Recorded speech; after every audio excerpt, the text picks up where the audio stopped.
Good morning, everyone. I want to welcome you to our third session. Today we begin our class with a lot of enthusiasm, and I hope that you will find some tamales on your table during the day, because today Mexicans celebrate El Día de la Candelaria, and it is a tradition to have some tamales. And as part of being Mexican, that's what I had for breakfast this morning. My latte, coffee and milk, and some juice and 2 tamales. So I have all the energy necessary for today. I hope you find that energy as well later on. Today, I have prepared different activities, and the first activity is the following. So I want you to pay attention and take some notes because it's important so that you don't miss any detail of the class. For today, this is the challenge. This is your activity for tomorrow. You will take notes of the talk I'm going to give and of the materials I'm going to share. You will prepare and present tomorrow a written essay about motivating my students in the English class. If you feel comfortable, please take a picture of this slide so that you don't miss any details. Les invito a tomar una foto de esta lámina, esta diapositiva que estamos observando, para que no se pierdan detalle alguno de la actividad que deberán presentar el día de mañana. You will prepare and present tomorrow a written essay about motivating my students in the English class. Okay, the topics that we're going to be covering in this beginning of a session is how useful is English? How do you create a good atmosphere? And how do you create an English environment in the classroom? So these are the guiding lines for the talk I'm going to give and for the materials I'm going to present. Do you have any questions so far about the activity that you will be doing for tomorrow? Sorry, I did not hear. Do we have to send it through the portfolio? Not yet. Okay. You will prepare and tomorrow you will present here in front of the class a written essay about motivating my students in the English class. Once you present it, then you can upload it, but that will be done tomorrow. Okay, thank you very much. Welcome. Are there any other doubts about today's activity? Yes, I want to commend you. Yes, go ahead. And then we're going to write some strategies, right? Strategies about teaching. Is it okay? Strategies is part of the thing. The topic, the guiding line, the guiding title of your essay is motivating my students in the English class. And what I expect to read in your essay is a series of reflections of what is motivation, how do you transmit these ideas into your class, like how useful is English, how do you create a good atmosphere, and how do you create an English environment in the classroom. You can also share with the rest, with the readers, strategies that you use to keep your students motivated. So yes, okay, it's part of the thing. Okay, and then just we have to answer the questions. Is it okay? Yes, you can use the questions as a guide for you to write. Okay, thank you so much. No, thank you, Rogelio. And remember, I'm not giving you a limit. It could be 1 page long, it could be 2 pages long, it could be 3 pages long. I'm not limiting you to a specific quantity of pages that need to be produced or written. If you can do that in 1 page, that's fine. What I want you is to give yourselves the opportunity to reflect on your teaching and to reflect on how to motivate your students, okay? Are there any other doubts before I begin with my presentation?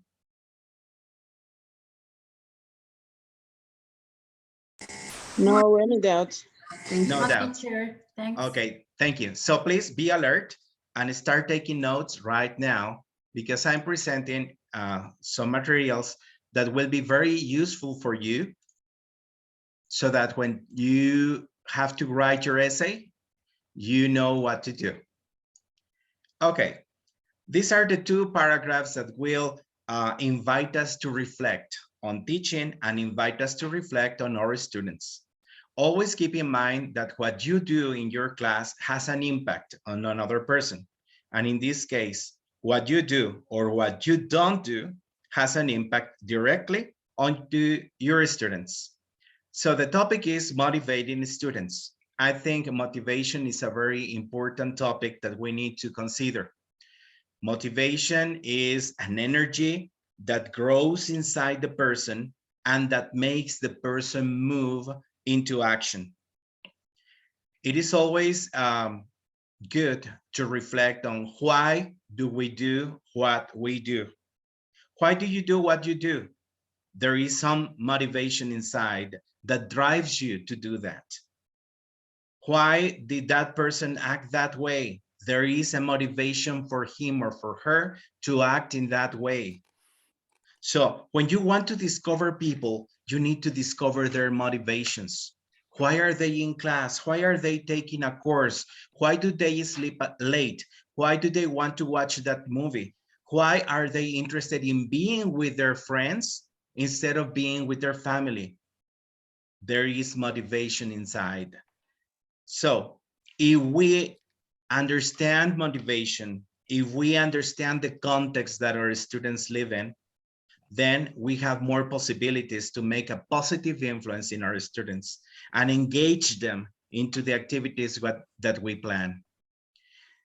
These two paragraphs I wrote for this class, and I hope you find them interesting. It says here, motivation is an essential factor affecting learning. An essential factor that affects learning. In some classes, weaker learners are often those with least motivation. Their motivation is often reduced further by the sense of failure as they find the subject difficult and make little progress. Successful learners, on the other hand, are those who are more motivated from the beginning, and their sense of success further motivates them to continue. It is therefore very important that the teacher works on motivating all the students. For many students, the main reason for studying English is that it is part of the school syllabus. This is not very motivating as a reason itself. Some students, those with the English-speaking family, for example, may have more positive reasons for learning. It is up to the teacher then to try to motivate his or her students to show them that English is not just another school subject, and also to show them that it is interesting and relevant to them. It should also be remembered that enjoyment can be a powerful motivator. Okay, I wrote down these two paragraphs to introduce the topic of motivation in the classroom. But if we could separate the different elements that take place in motivation, I would do it like this. This is the goal, how to motivate our students in classes. And these are the different paths that we can follow in order to do so. For example, let me make it larger here. And let me move it around. Let's see if I can. Oops. Let's see. Oops, I don't know what I did. Give me a chance. Don't panic. Okay, it's here. Okay. How useful is English? This is the first question, the guiding question. For example, I prepared some activities that are called English and my language, English around me, countries, words I already know, proper names, and English and jobs. How to create a good atmosphere. Provide opportunities for learners to get to know each other. Encourage and train students to listen to each other. Don't compare students' performances. Be fair and don't discriminate. Make a class contract with everyone, which everyone signs. And the last idea is how to create an English environment. For example, using posters of English-speaking countries, posters the students make or displays of their work, English cartoons or signs, and pictures of famous English-speaking people with the speech bubbles the students have made. These are all activities that we can use with our students in class so that they feel motivated. And as Rogelia was saying, she said, can I share some of my strategies? Of course. Here are some strategies in form of activities that I use and that I hope that you can take some ideas for your own practice. If you think that one of these ideas may work for you, go ahead, take the idea, use it with your class, and maybe in 3 months or 4 months, email me or just send a text and say, I tried that activity and it worked. Or maybe you can say the opposite. I tried the activity and it didn't work. We can find ways together of making it work. For example, this activity is how useful is English? Raising students' awareness of just how much English there is around them, how many people speak English, and how much English they have already met can increase motivation. This is a way of increasing motivation. How much English you know or you can discover around you. For example, proper names. The students, as teams, list the names of bands or singers they like who sing in English, and they make a catalog. For example, the students list names of famous English-speaking people in the areas of sportsmen, politicians, writers, movie stars. You give them the categories. The students list names of movies and TV programs they have seen, but these movies and TV programs are in English. These are very short activities. It won't consume all of your hour, but students will feel motivated because they see the impact that English has on them already. Okay. Let's continue. Let me share with you more ideas. Countries. The students find out which countries have English as a first language. So they research, they can use the web, they can ask questions, they can check out books, dictionaries, and they get the information. Alternatively, provide a map with the countries and they have to mark on to name them.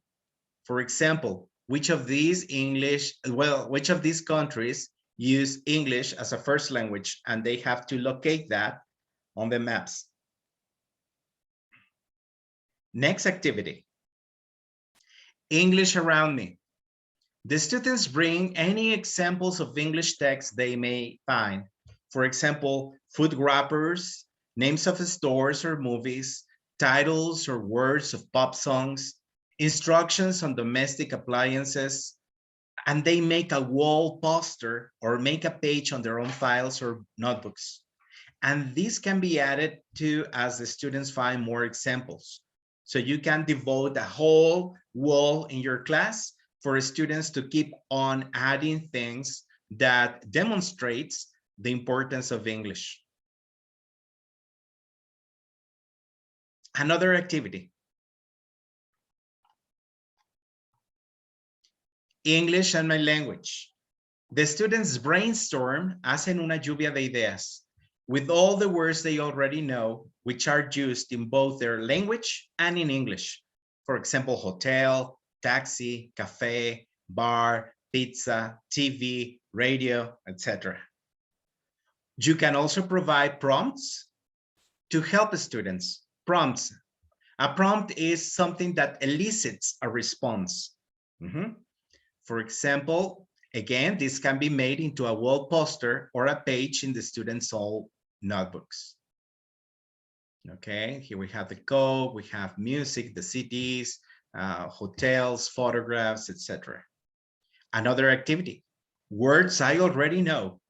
As an extension or alternative to the above activity, the students can brainstorm all the English words they already know. For example, love, hard work, music, tea.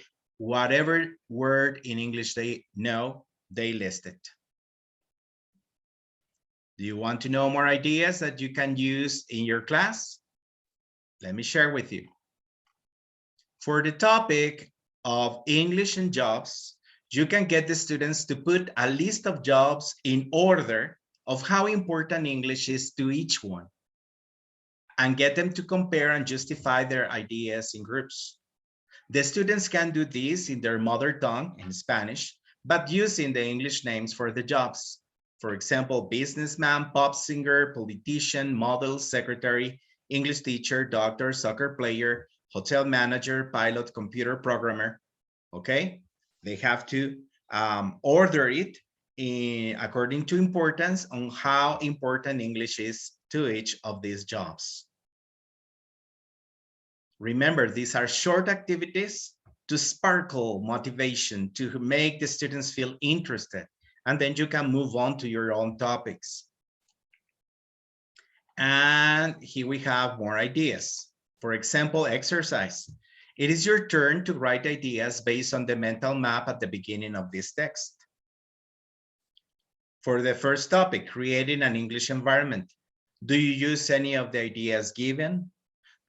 Do they help in creating an English environment in your classroom? Why? For the second topic, creating a good atmosphere. What do you do to help promote a good learning atmosphere in your classes? Make a list of things that you do in order to create a sense of group cohesion and a positive learning atmosphere in your classes. I have a question to all of you. Would you like to have this material I prepared?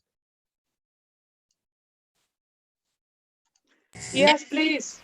Okay, Yes, so I will yes, share it with thank you. For sure. Yes, thank you. I will share it with you, and I hope that this material can ignite the passion for you to write your essay, okay? And Thank you. I will stop sharing in this moment because I have a short clip for you to watch. I hope you find it interesting.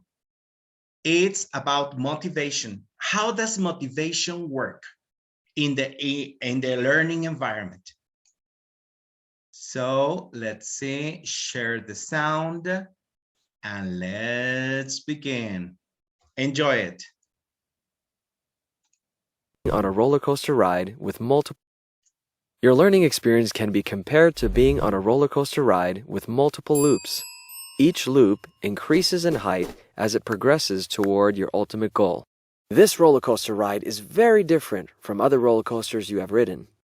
You have control over how high you go and how fast you arrive there. In order to arrive at your desired long-term goals and become your future L2 self, we must first have short-term goals. Let's begin with what gets this ride started and moving to your desired educational destination. You begin by deciding to participate in an educational experience. Right now, your educational experience is to learn English at the ELC. The power that drives the cart throughout the entire ride is your own motivation. Whose responsibility is it to get the cart started and moving forward? Who has control over the amount of energy that moves the cart? It is you. You have begun your quest for your long-term goal. You have demonstrated initial motivation. How much motivation do you have right now? Will you be motivated enough to make it up and around the first loop and accomplish your first short-term goal? Let's now discuss the second part of your ride. It will be the hardest but most rewarding part if done well. Going up the loop requires effort. Your motivation must be strong enough to push you up the loop. You must increase the amount of effort you put into your learning.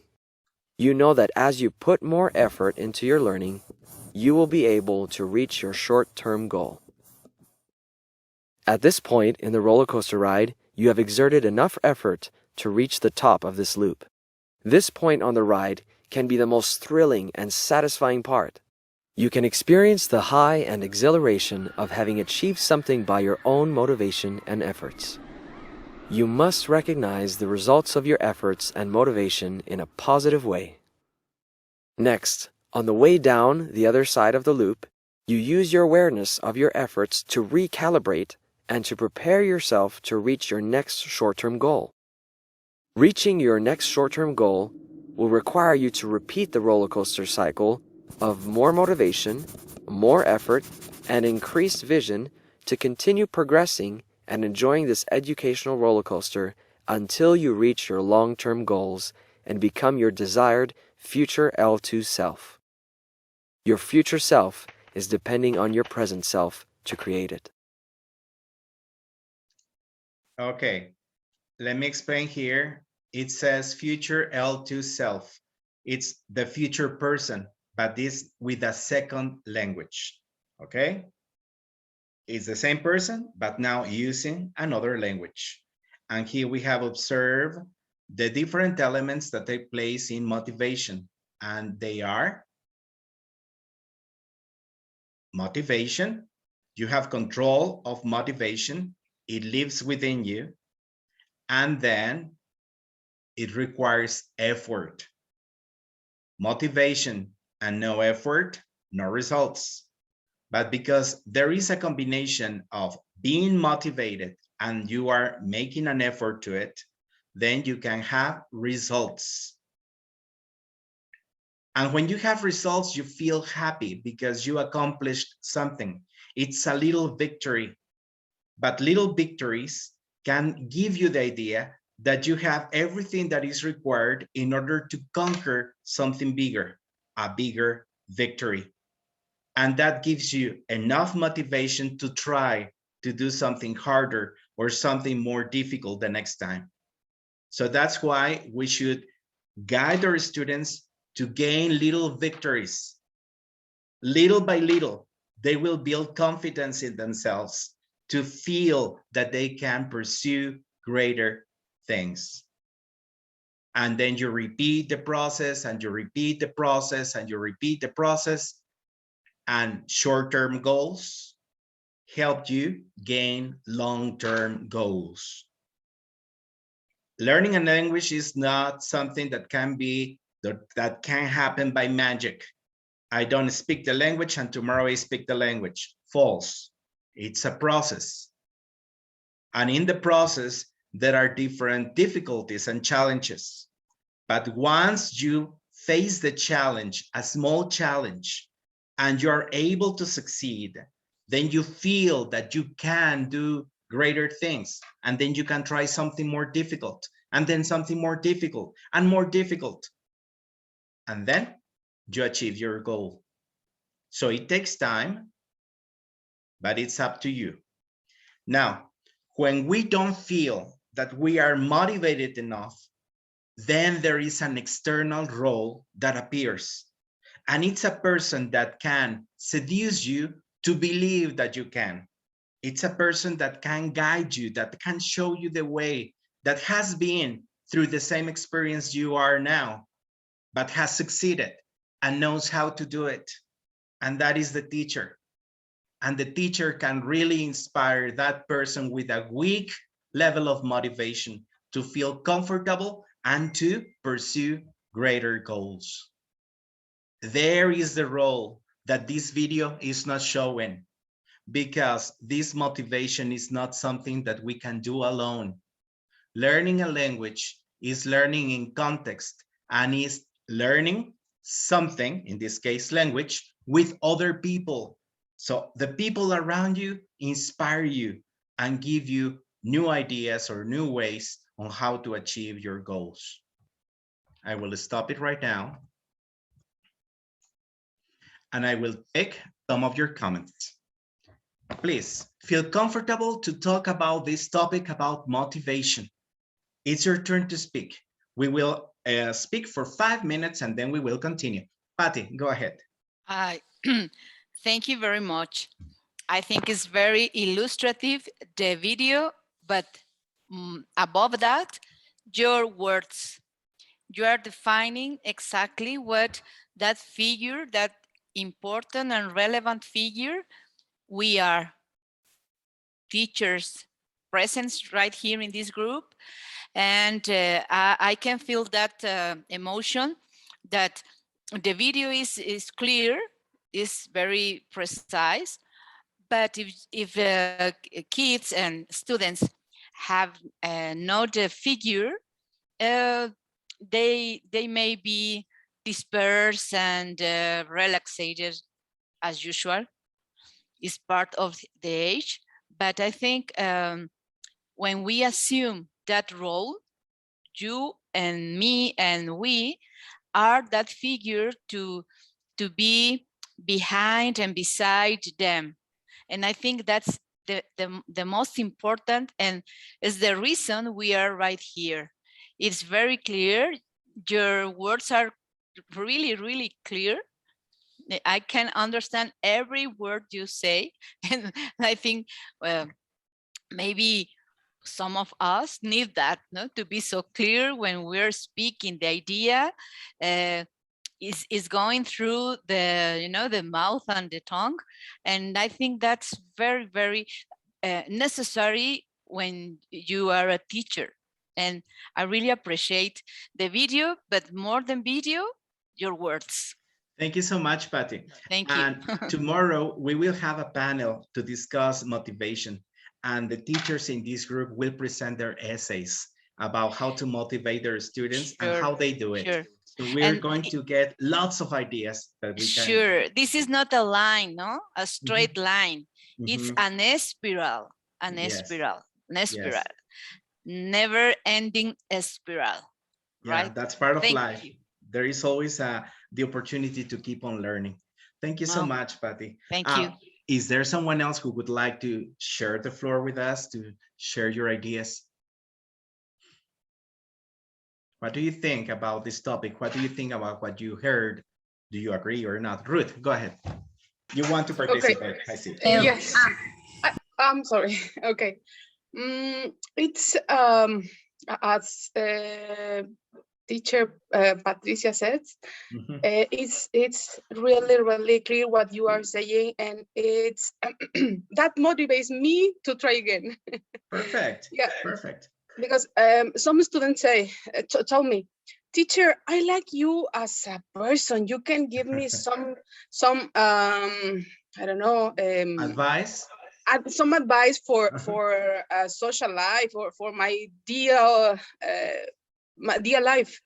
But I don't like English. You are a very good person, but I don't like English. I don't want to learn English. It's better you tell me something. Try to help me to solve some parents' problems, maybe.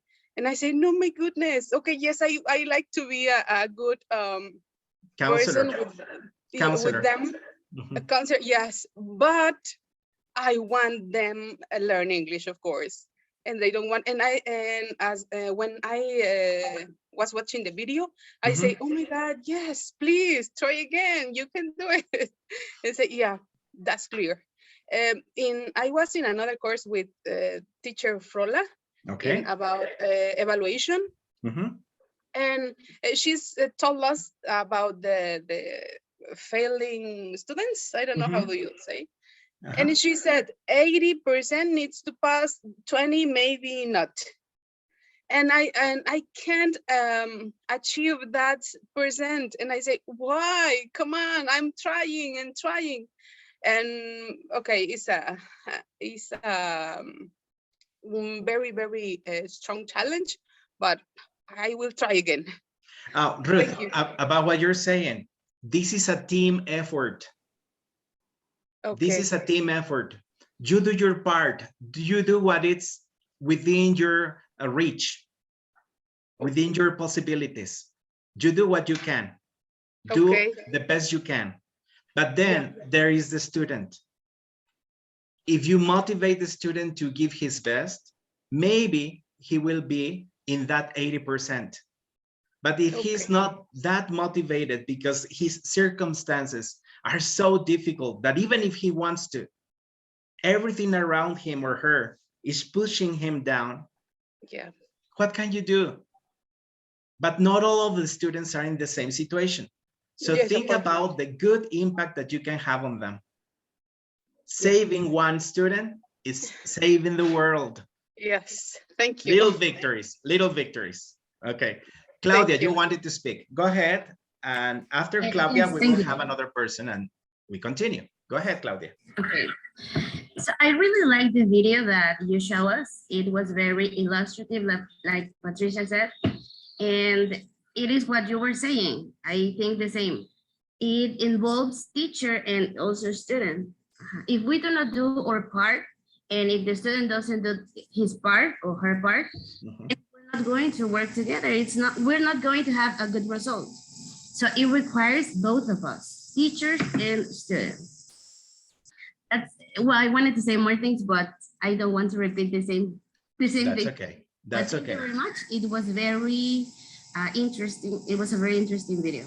I am so happy to hear you. Thank you so much, Claudia. Al inicio de la clase, Gerardo Cifuentes me comentaba que él es maestro de informática, pero ha tenido la necesidad de ir aprendiendo más inglés porque dentro de su materia utiliza mucho inglés, sobre todo en la parte de traducción, para cuestiones de programación, entender manuales, etcétera, etcétera. Maestro Gerardo, ¿sigue aquí con nosotros? Sí, aquí estoy. De lo que presenté y de los comentarios que las compañeras Patti, Ruth y Claudia han comentado, ¿tendría algún comentario general de lo que notó de esta plática? Yo lo que le tendría la maestra Ruth de que los alumnos no quieren, presentan problemas y que no quieren aprender.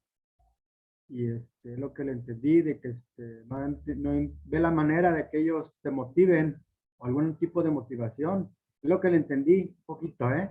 Está bien, maestro. Y su opinión sobre el tema que estamos abordando y del cual va a hacer usted mañana un ensayo sobre cómo motivar a sus propios alumnos. ¿Tiene algún comentario que compartirnos?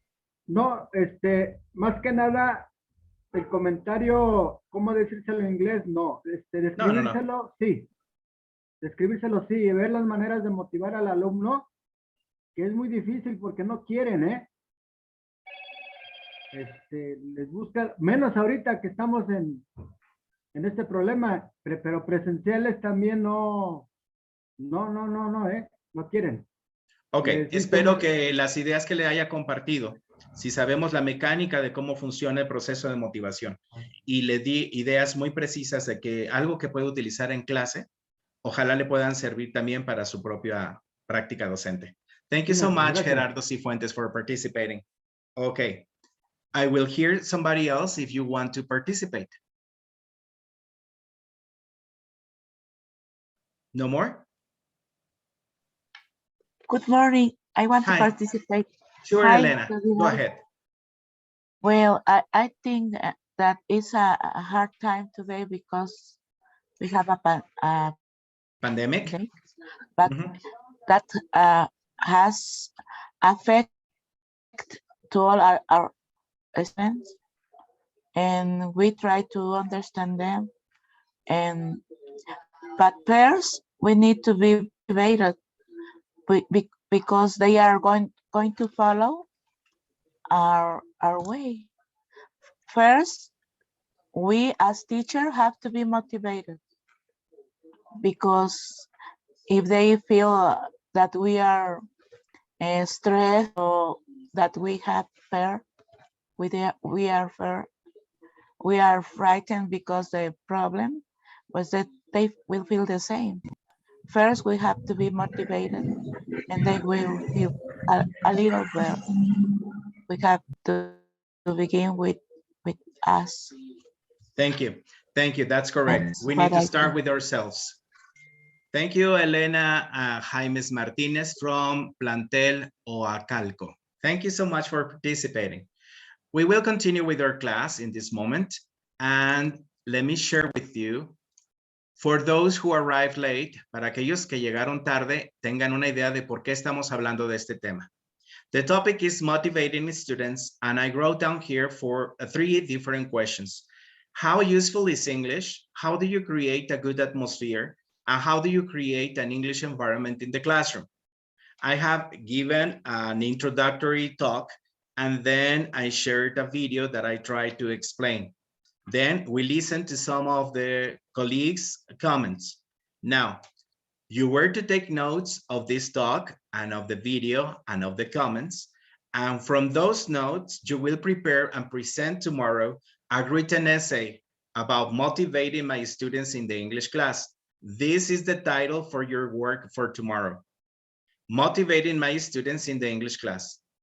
Este no se va a subir al Drive el día de hoy. Lo van a elaborar y hasta mañana que lo expongan, entonces ya lo podrán subir al Drive como su evidencia de trabajo. Okay? So this will be for tomorrow. Let's continue. Here we have, yes?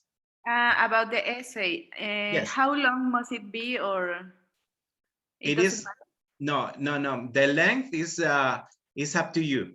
It could be one page long, 2 pages long. You can write as much as you want to, but try to produce your own ideas, okay?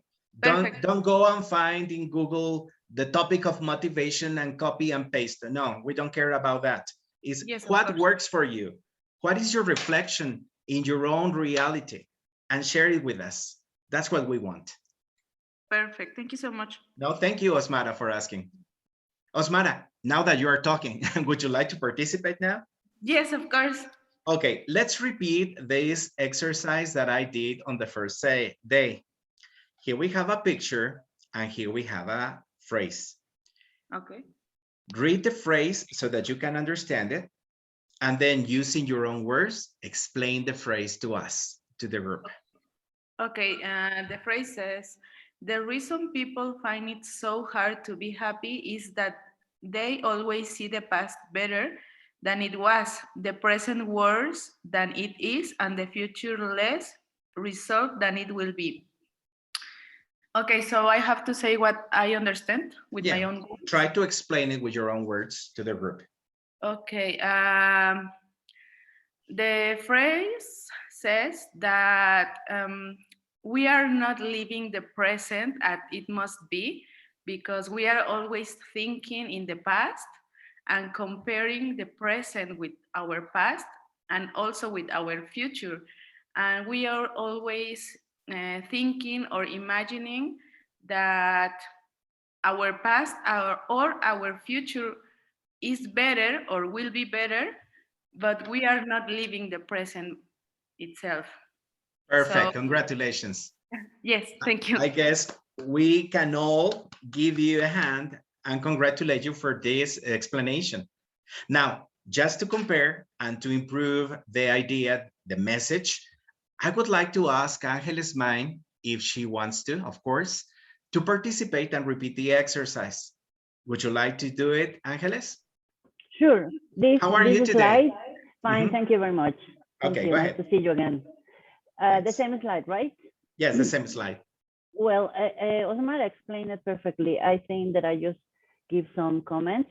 The main reason is that we're always thinking in the past, and we're being, like, the message is that we're really negative all the time, because we think that we have a terrible life, but we don't appreciate what we have. And also we don't appreciate what we will have because we're always thinking in the past or in the present. So it's like, in general, an idea of being pessimistic instead of optimistic. That's like perfect. In general my idea. Thank you. Okay, thank you. And it's very interesting that Angeles showed us one aspect of the phrase that is on being optimistic or pessimistic. And Osmara, she was reflecting more on the phrase carpe diem, seize the day, make the most of today, make it count, right? Thank you to both of you. Let's continue. Activity. How to make your students participate with very little and in a short time? This is the way. Show them a picture, give them a pretext to work, and then get the benefits of it. Let's read what it says here. This picture was taken 2 years ago. Make questions based on the picture using question words. Okay, I hear your comments. Todos escribamos las preguntas que digan sus compañeros, ¿de acuerdo? Vamos a escuchar qué preguntas pueden hacer a partir de esta foto. Rogelia, begin. What are they doing? Okay. Just remember that this picture was taken 2 years ago, and I want them to use the past tense. So what were they doing? Yo quiero hacer una pregunta. Okay, go ahead. Where are you from? Okay. Where are they from? Okay. But it's in past, you said, right? So in Yes. then it's where did you? Where were Oh, they from? Yeah. Another question. How many Yes. people were there? Okay. How many people were there? Continue asking questions. Who else? Who was singing? Who was singing? Okay. When did the concert take place? When did the concert take place? When did the concert? Sí las están escribiendo, ¿verdad? Take place. Hasta ahorita se han dicho. What were they doing? Where were they from? How many people were there? Who was singing? When did the concert take place? Continue, please. More questions. Where is the concert? Where is the concert? Okay, where was the concert? Any other question? Based on the picture. Did they have fun? Okay, perfect. Did they have fun? I like it. Another question. Did you go that concert? Did you go to that concert? Did you go to that concert? Okay. Continue. More questions. What kind of music they were playing? Okay. Could you rephrase the question, please? What kind of music were they playing? Perfect. What kind of music were they playing? Good. Another question. Was it a famous group? Okay, was it a famous group? Okay. Was it a famous group or band? Very good. Another one? Maybe about the coast, maybe about the facilities. What was the price of the ticket? Okay. Why? What was the price of the ticket? Can you ask the same question in another way? What was the price of the ticket? In what other way can you ask the same? How much did it cost? Okay, how much Did it cost? it cost? Perfect. Continue. Somebody else. Do you know where the concert is? Do you know where the concert was? Yes, sorry, was. Do yes, you you're know right. where the concert was? Perfect. Thank you. Somebody else. Think. Did they get sick after the concert?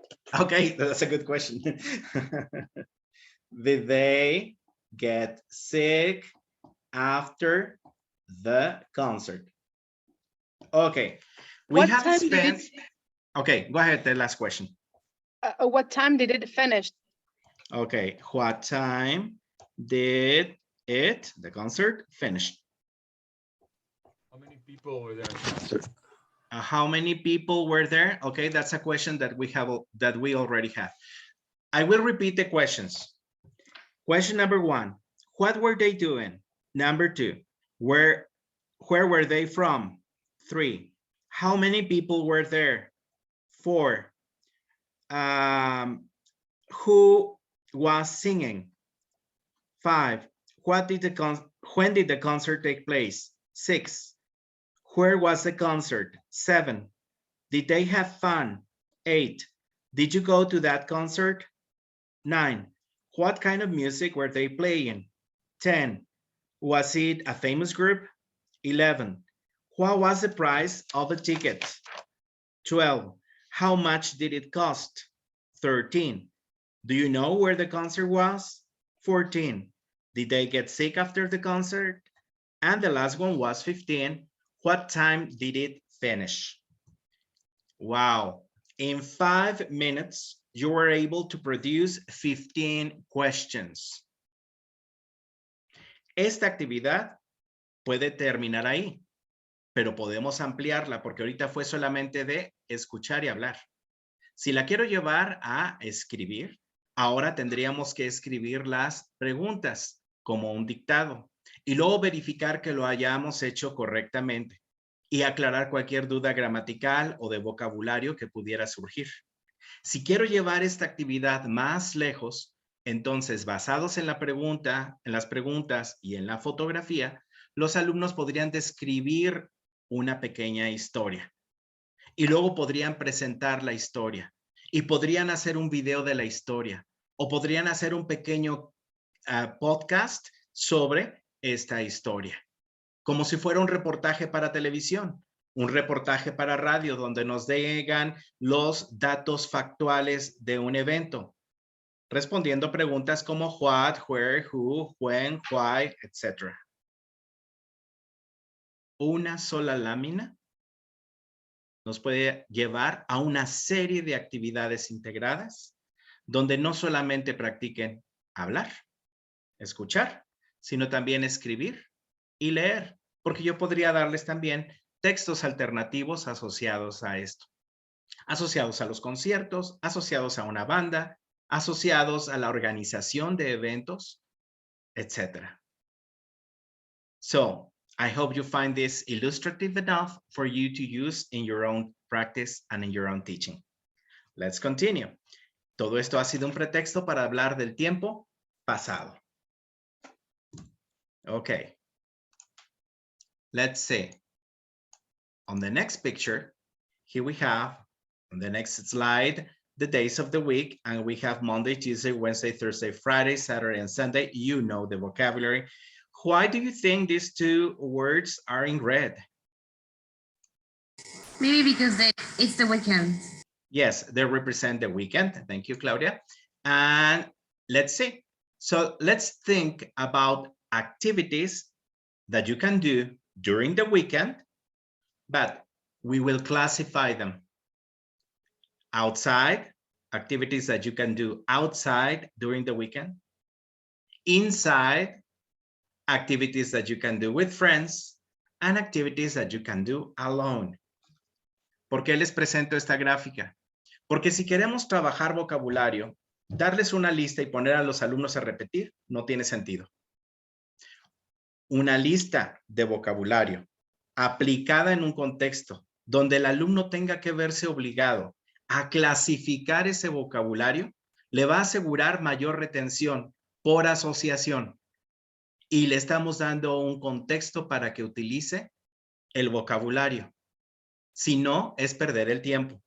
So here we have activities to do during the weekend. Los equipos tienen que pensar en esas actividades que podrían utilizar o realizar durante el fin de semana, pero bajo alguna categoría. I will have your comments. Give me activities that students or people can do during the weekend, outside, in the house, with friends or alone. Participen como quieran. Quiero ver su participación y su ánimo. Go ahead. Ángeles. Perdón, la diapositiva no sale completa. ¿No se ve completa? No, pues no.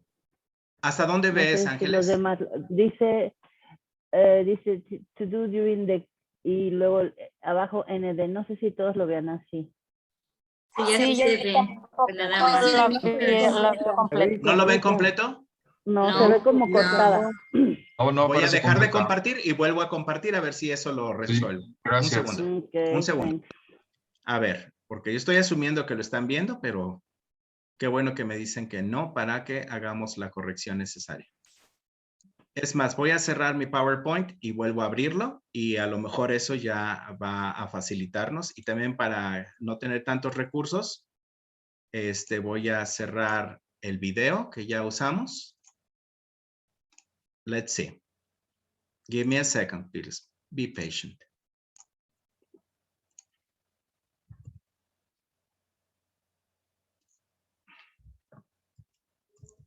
¿Cómo se ve ahora? ¿Se ve completo?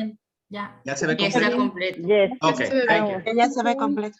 Ahora sí I ya am se puede sorry. leer. I was not aware of this situation, but thanks for letting me know, Angeles. Okay, Oh, no problem. Well, I want to participate go about ahead. activities outside. You can hang out with friends, you can go dancing, and you can go swimming, you can go for a walk, you can go cycling, and you can go to fancy or normal restaurants, and you can relax. Excellent. Okay, somebody else. Aunque sea una actividad en alguno de los casillas. Diana. In the house, you can maybe watch series on Netflix. Perfect. You can listen to music. You can cook. You can, what else? Maybe you can read an interesting book. You can clean your house too. Okay. You can prepare some recipes or Okay. that's it. Okay, thank you. Angeles, you're saying that you can see it completely again? Can you see the whole screen? No, Yes, it's kind of complete. When you give click in some part of the diapositive, it's covered. And right now, can you see it? Yeah, it's covered. It's kind of covered with a gray box or something. It's covered with a gray box. And now? Half of it. Well, when you pass the mouse, now it's complete. covered. Yes. Okay. Yes. It's That's clear. what I'm going Clear. to do. Thank you. Okay, somebody else.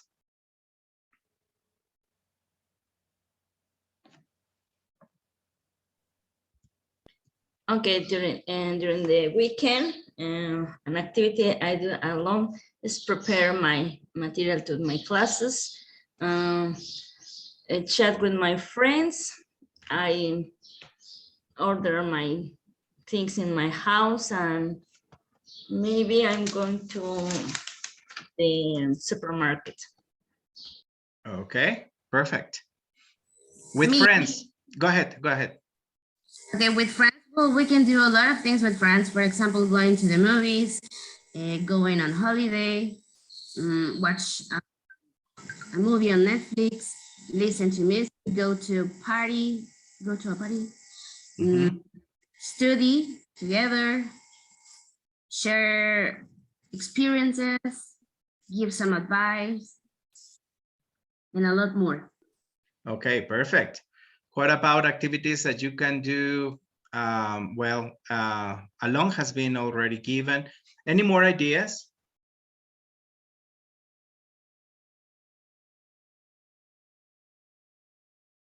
You can drink beer with friends. You can drink beer, okay? And you can do it in the house or outside, right? Perfect, thank you so much. So let's imagine that we have a list of different words or activities, and you can give them the chance to classify them. Or they can think about it and make the list and then classify the list. Either way, you are given the chance to the students to develop their vocabulary, to work with words. Okay, now, this is the past tense. Esta no es una clase para enseñarles a ustedes nada, como les expliqué la vez pasada. Es cómo lo podríamos trabajar con los alumnos y es solamente una manera de hacerlo. Cada quien tiene sus formas de hacer las clases.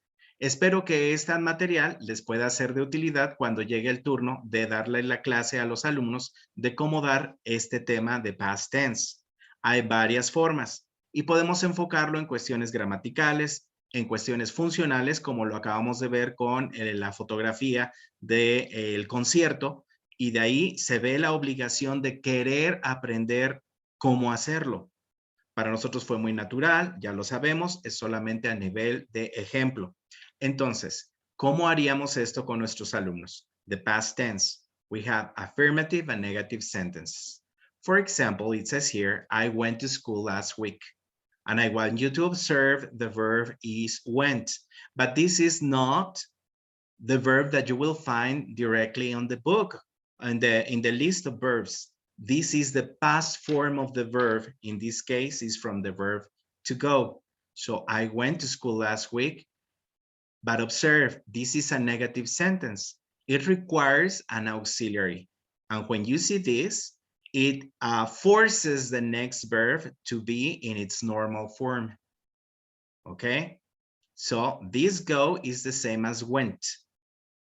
But here you see it like this because this is a negative sentence. I didn't go to school yesterday. Let's see. Here we have the verb play. Yesterday we were studying the regular verbs, and this is a regular verb in past tense. They played in the tournament last year. But let's see the negative. You use the didn't, and then the normal form of the verb. Play, played. They played in the tournament last year. They didn't play. So here we have an affirmative, and this is a negative sentence. This is an affirmative, and this is a negative sentence. This is an affirmative or negative? She stayed in a nice hotel in Rome. Affirmative. It's affirmative, and this would be the negative form because you have the didn't and you have the normal form of the verb. Ok, acuérdense. Esto es material para que ustedes usen con sus alumnos. In the weekend. En la página número 14, no 14, ¿no? En la página número 10 del libro en PDF viene una conversación. Después de que se haya visto la conversación con los alumnos, que se haya aclarado el vocabulario que tienen, ustedes les pueden dar a los alumnos esta tarea. Por favor, hagan preguntas basándose en la conversación que leyeron y que entendieron.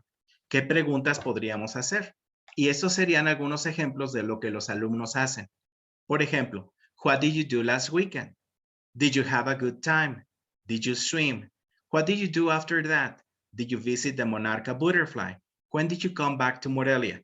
¿Por qué? Porque está basado en la conversación de la página 10, pero lo que nos interesó es de que juntos o en pares pudieran crear preguntas usando el pasado, pero basadas en la conversación.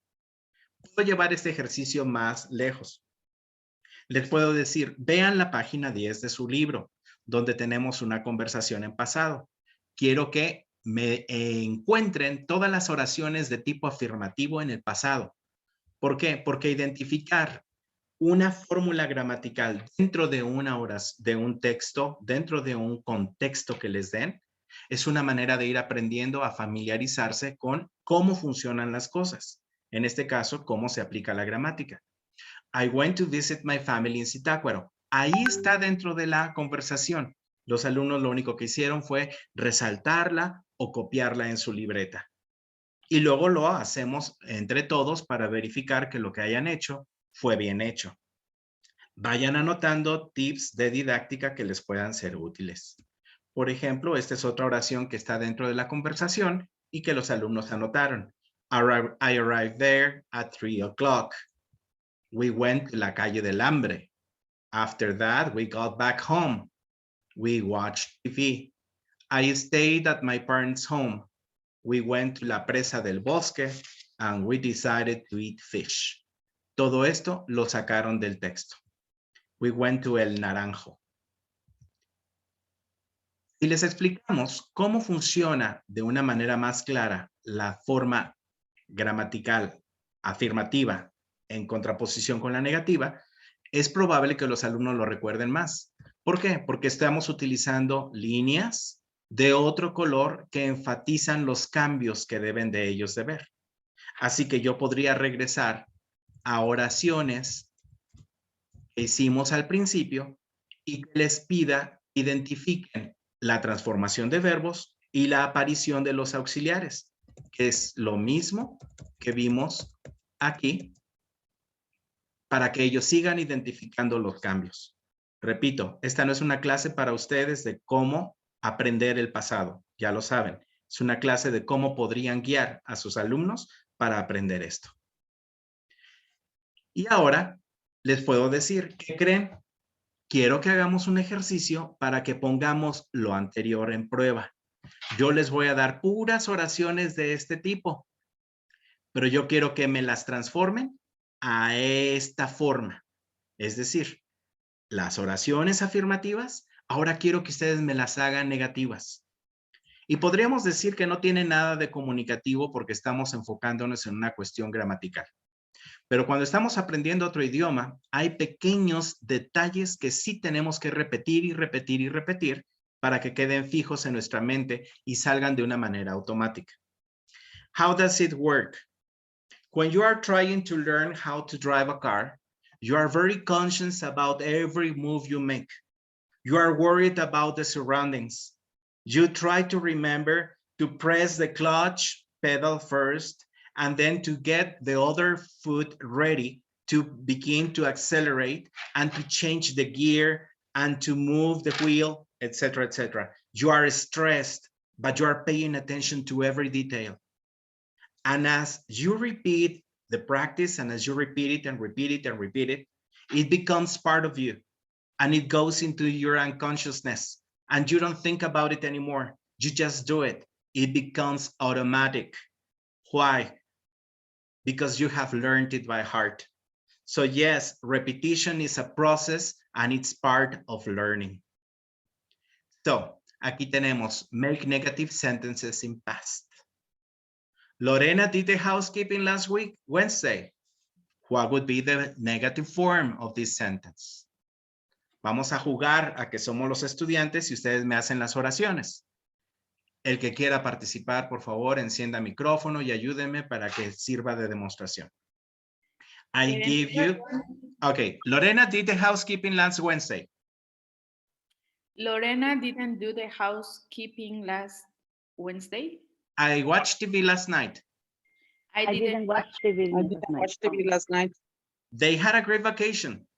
They didn't have a great vacation. Ya lo saben, dense la oportunidad de abrir el micrófono y hablar. She enjoyed the party. She didn't enjoy the party. I slept well last night. I didn't sleep well last night. He got up early this morning. He didn't get up early this morning. Ok, entonces ya después de que hacemos todo esto, ¡tarán!, les pongo las respuestas y ellos verifican qué hicieron bien, qué no hicieron bien, si escribieron, es decir, la parte de la ortografía, que no les hayan faltado letras a las palabras que hicieron, que pusieron, ¿ok? And this would be a way of checking. Lorena didn't do the housekeeping last Wednesday. I didn't watch TV last night. They didn't have a great vacation. She didn't enjoy the party. I didn't sleep well last night. He didn't get up early this morning. She didn't do an examination last week. We didn't eat meat last weekend. She didn't go shopping with her friends. I didn't go to bed before 10:30.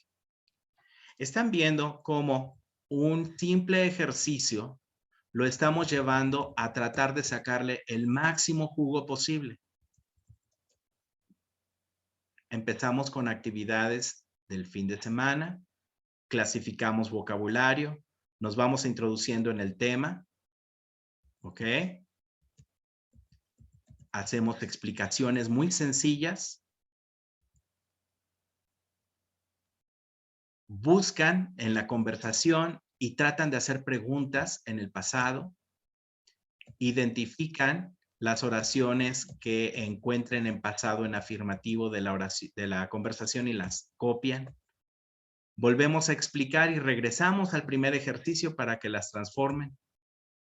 Ahora tenemos oraciones afirmativas y quiero que hagan oraciones negativas. Y puedo estar haciendo énfasis en spelling, vocabulary, the grammar use of these rules, etc. Pero yo lo que quiero es de que sin que se den cuenta, estén repitiendo y practicando, repitiendo y practicando y que no se sientan aburridos en la clase. Ok. So let's see. Yes, no questions. It says here, Sam went to the movies. Did Sam go to the movies? Some changes. What changed? We added the auxiliary word, in this case is did for the past tense. The next verb is transform, and if this is went, the present form of went is go, and it's a question. So since this is at the beginning, it forces the sentence to have a question mark at the end. Observe the changes. Sam went to the movies. Did Sam go to the movies? They wrote a lot yesterday during class. Wrote is past tense. What's the present form of wrote? Right. It's a question. Right, did at the beginning and add the question mark at the end. Observe the changes. Es toda la explicación que requieren.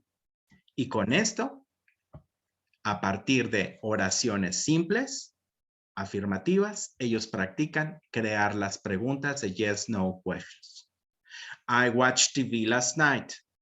¿Cómo sería una yes, no question en pasado de I watched TV last night? Did I watch TV last night? Okay. The next. She enjoyed the party. Did she enjoy the party? Enjoy the party. They had a great vacation.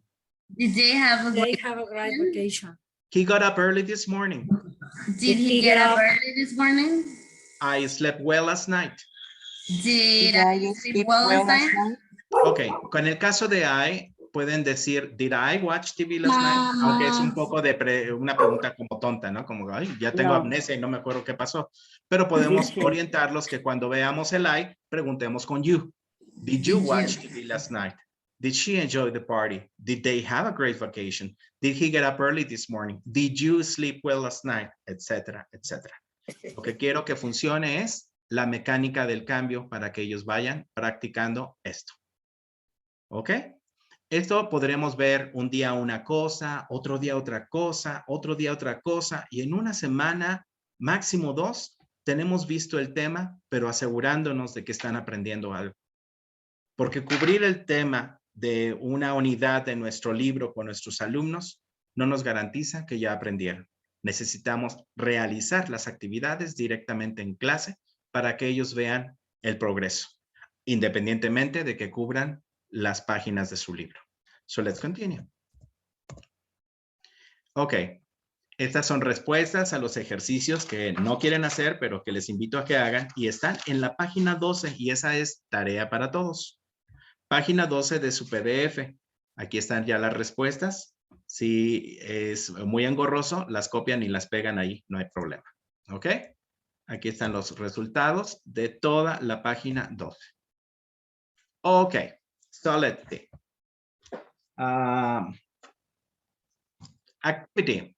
Tenemos una actividad para hacer en equipos y tenemos para esta actividad un total de media hora. Okay, we have 30 minutes to work with teams. Vamos a producir un texto. Este texto va a ser en tiempo pasado. Quiero que pongan mucha atención a cómo se construye el tiempo pasado y el uso de sus verbos que ustedes elijan. Yo estaré disponible para orientarles en cualquier duda que puedan tener. ¿De acuerdo? Estaré visitando las salas para ver cómo va el progreso y necesito que sean tan fluidos como puedan hacerlo. Rétense entre ustedes a hablar inglés entre ustedes para resolver este trabajo. Les voy a poner una imagen. Le toman una foto a la imagen para que no se les vaya. Y si alguien la quiere compartir en el chat de WhatsApp, ahí la pone para que todos tengan disponibilidad de observarla. Son solamente dibujos, pero ustedes se van a inventar una historia. Y como es una historia, tipo cuento, quiero que saquen una moraleja. La palabra moraleja en inglés se dice the moral of the story. The moral. Y eso lo vemos en las fábulas, por ejemplo, que nos cuentan una historia, pero al final hay una cuestión ética de aprendizaje que trasciende. Entonces, van a ver la imagen, van a crear una historia y van a sacar una moraleja de la historia, es decir, una enseñanza. Algo que la persona que lea su texto pueda sentir útil. Is it clear, the activity? Yes, Yeah, it is. Okay. Yes, Are you ready to do this? Yes, we are. Yes, you are. Okay, so this is the page I want you to work with. Tómenle foto.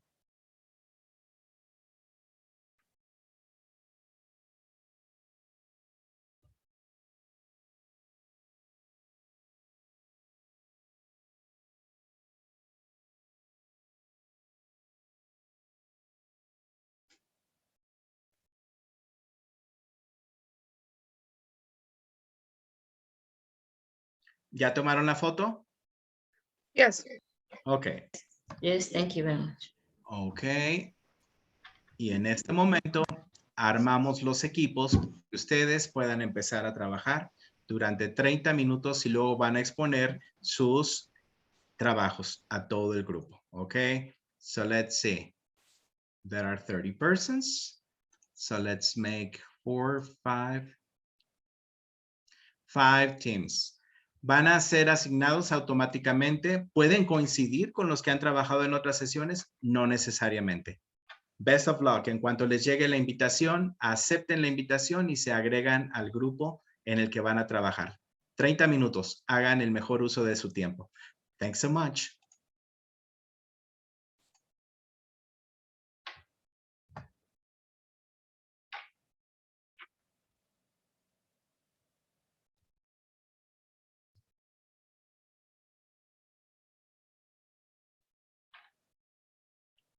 Okay. Perdón. Okay, so you had the opportunity to work together with your teams and to reflect on a picture that I sent to you, that I showed you. And it's a story. You need to tell a story and then had to create a model to the story. Now, I would like that all of the teams present their projects. So let's begin. Who wants to be the first team to present?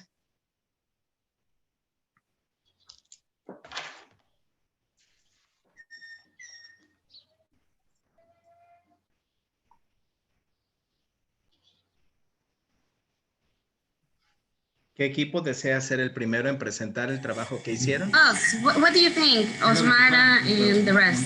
Osmara, Claudia, yeah? Okay, you're ready. Agree? Okay. Let's begin. Pueden compartir pantalla si gustan.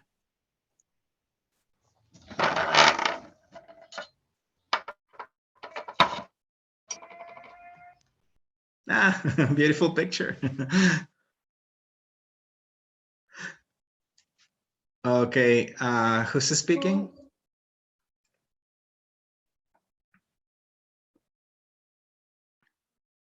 Okay, I'm gonna read if you want, and if someone of the team wants to share something.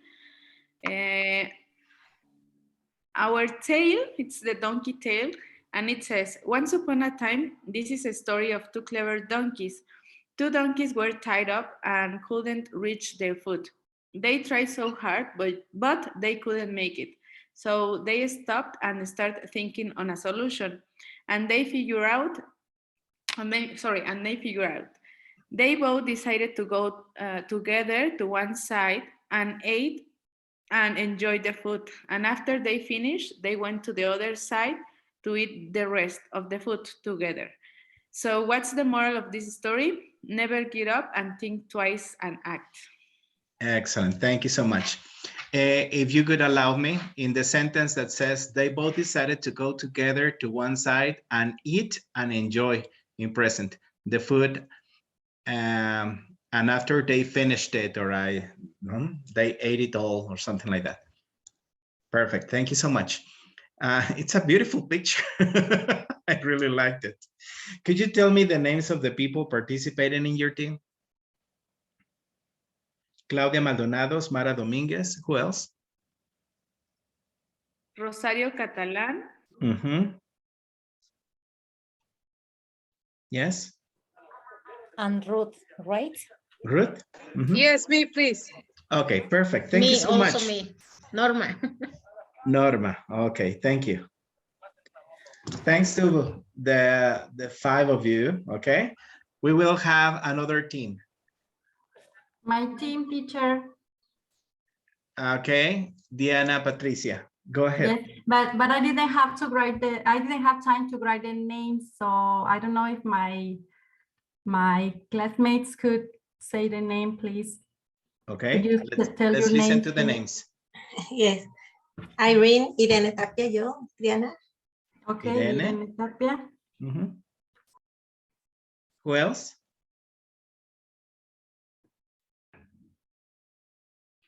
Angélica Salazar. Angélica Salazar. Samia Baena. Who else? Samia Baena? Samia, yes. Okay. Okay. Gerardo Cifuentes. Gerardo. Okay. Perfect. Go ahead. Okay, so I have to share my screen, right? Yes, you can.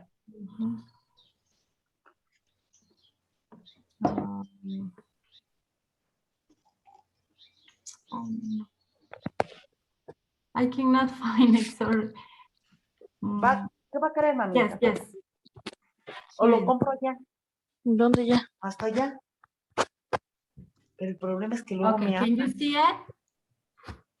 Can you see my screen? Yes, yes. Go ahead. Okay, it is called the smart donkeys. Once upon a time, there were two little donkeys that most of the times were tired by their owner. They used to live in a big farm where everything was very nice. The farmer fed all the animals in the farm every day. One day, the farmer decided to tie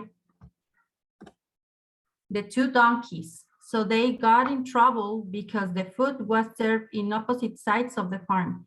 They tried to get to the left and right side at the same time, but it was impossible because the court was not large enough to reach the food. For that reason, they were arguing all the time. So they got tired of that situation and tried to find a solution in order to solve the problem. For a long time, they were trying different things, but nothing worked. Suddenly, they thought they needed to work like a team, and they came close one each other to talk about that, and they started to walk to the same side and got the food without noticing they got the food. Perfect. Moral, when you work by teams, you get better results. Perfect. Ok, antes de quitar la presentación, me gustaría hacer una observación en dos palabras que podrían mejorar bastante el texto. Let's see. It says, no, at the end. At the end. Yeah, go at the end, to the end of the story. Okay, let me see. For that reason, they were arguing all the time, so they got tired of that situation and tried to find a solution in order to solve the problem. For a long time, they were trying different things, but nothing worked. Suddenly, they thought they needed to work as a team, and they came close to each other, And they came close to each other. Perfect. Okay, Congratulations. Congratulations. I really enjoyed your story. Thanks. Let's continue. Let's invite another team to present. Thank you. We can do it. Let me. Okay, we can present our hours if nobody wants to present. Okay, go ahead, please. It's Okay. Angeles, May? Yes. Okay, Patty, you can stop sharing if you want to. Yes, let me do it. I cannot find the hard presenter. Okay. Okay, thank you. Thanks so much. Angeles, go ahead. Okay. Who are the members in your team? I didn't have time to write them because I think you said 30 minutes and you gave us 25 minutes. Okay. Minutes. I did that because most of the teams were finished already. But don't worry. Let's invite the people in your team to introduce themselves. Okay. Can you see my screen? Yes, we can. Okay. Okay. Do I read it first or you want the participants first? I would like to know the names of the people in your team. Well, me and I think Jesús Enrique Arias Lezama. Jesús Enrique. Arias Lezama. Okay. Good morning, here is Tere de Gapan. Tere? Yes. Good morning. Okay. Ángeles Jesús Tere. Is that it? Rebecca Campos. Okay. Who else? Okay. You can go ahead, Ángeles. Okay. The title, The Two Cute and Starving Donkeys. Once upon a time, there were two beautiful and hungry donkeys. Their names were Lucho and Poncho, and they were starving.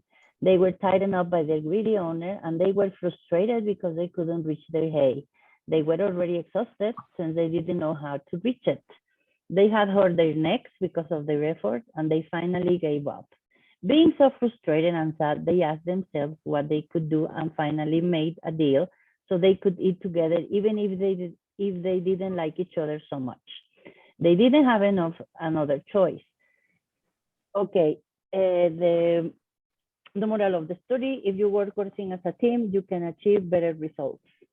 Ok, ¿podrías ponernos el texto? Porque sé que tienen un texto, yo vi cuando lo estaban construyendo y ahorita solamente vemos la imagen de los burritos. Ok, perdón, es lo que, ok. Sorry. Stop share, a ver, otra vez. Sí, porque me gustó mucho lo que escribieron, pero sería bueno que todos lo veamos. ¿Ya? Yes. Ok. Ok, vamos a leerlo. The two cute and starving donkeys. Ok.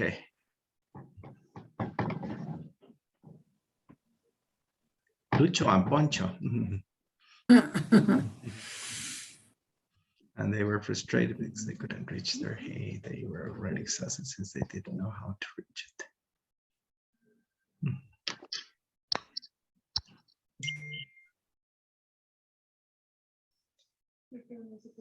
Ay, aquí voy a poner un punto, porque está muy largo el párrafo. Ahí está ya. Okay, could you let us see the end of the story? Oh, well, the moral of the story is if you work or sing as a team, you can achieve better that's it. results. Okay. It's quoted.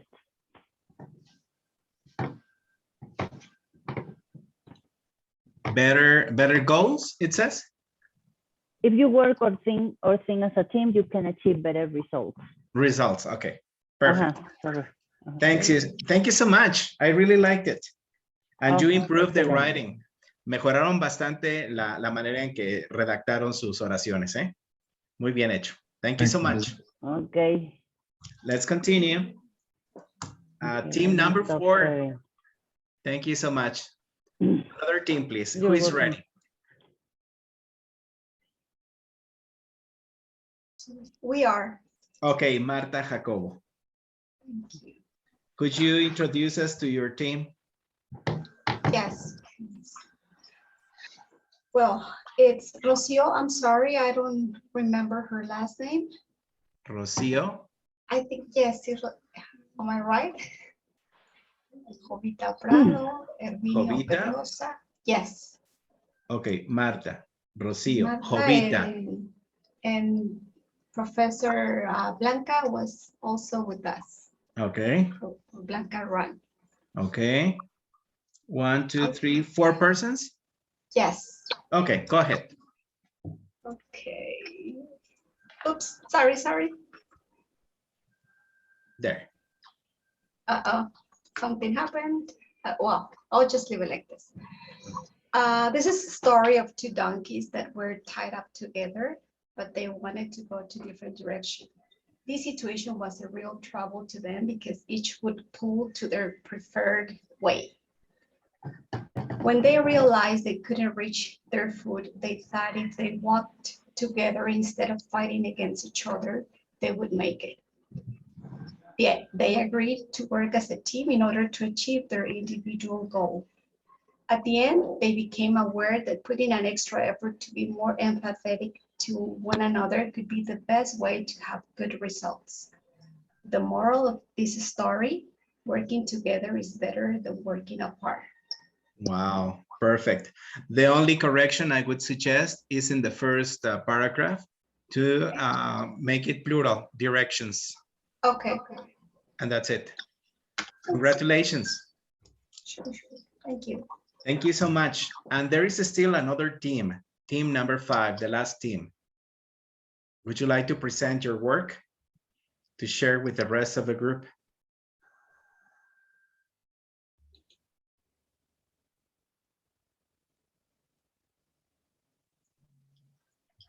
Sé que nos falta un equipo. ¿Quién es el equipo para que nos presente su trabajo?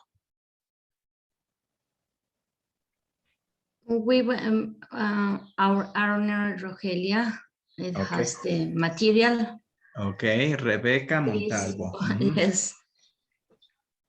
Rogelia. Yes, she's here. Rogelia, por algún motivo tuviste que salir de la sesión y ya al final ya no te agregué porque ya estábamos prácticamente concluyendo el ejercicio. Pero sí, no recordaba en qué equipo incluirte. No, she was take the notes and writing the story. Is she back? Is she here? Yeah. Yes, Okay, Rogelia. She's ready. Thank you. So it's Rebecca, Rogelia, and who else is part of this team? Sergio Ramos. María de Lourdes Sergio García. Ramos. Sergio Ramos. María de Lourdes, okay. Julián. Okay, Julián. Antonio Guzmán. Okay. Okay, go ahead. Thank you.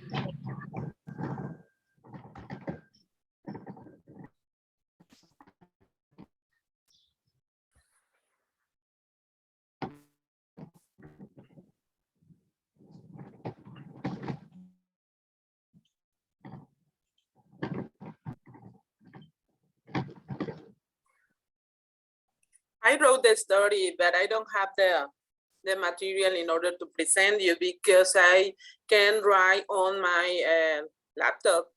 Okay, so, we listen to you. Go ahead. Okay, thank you. Once upon a time, there were two donkeys and they have a problem because they went to eat at the same time.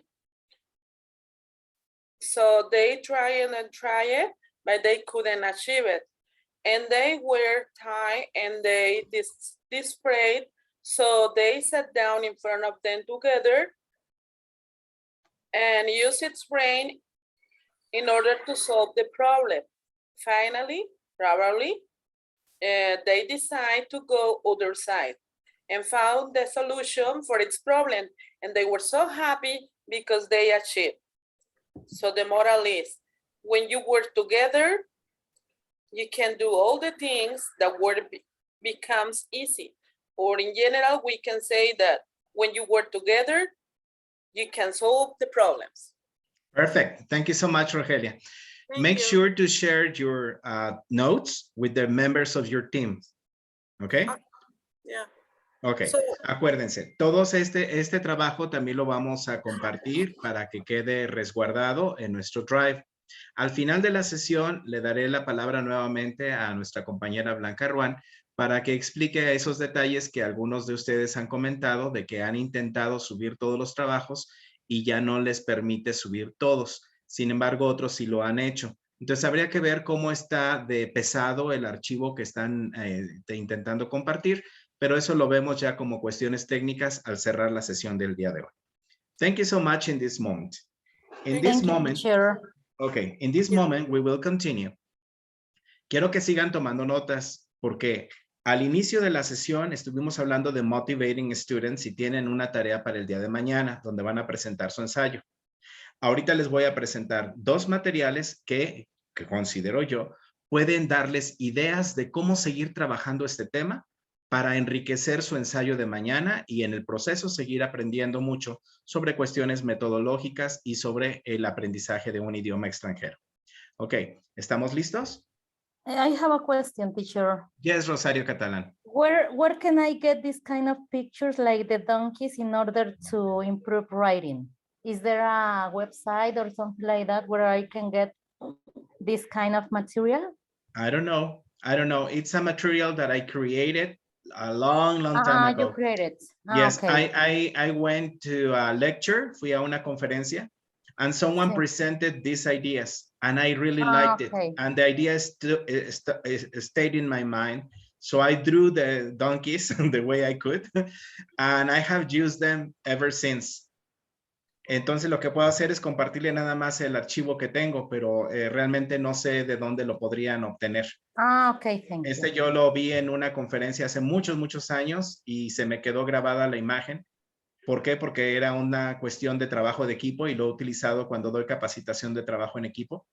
Pero yo hice los dibujos como yo pude, pero estoy seguro que lo podemos encontrar en internet en cualquier lado ya. Sí, yo creo que sí, porque así fluye tu writing también.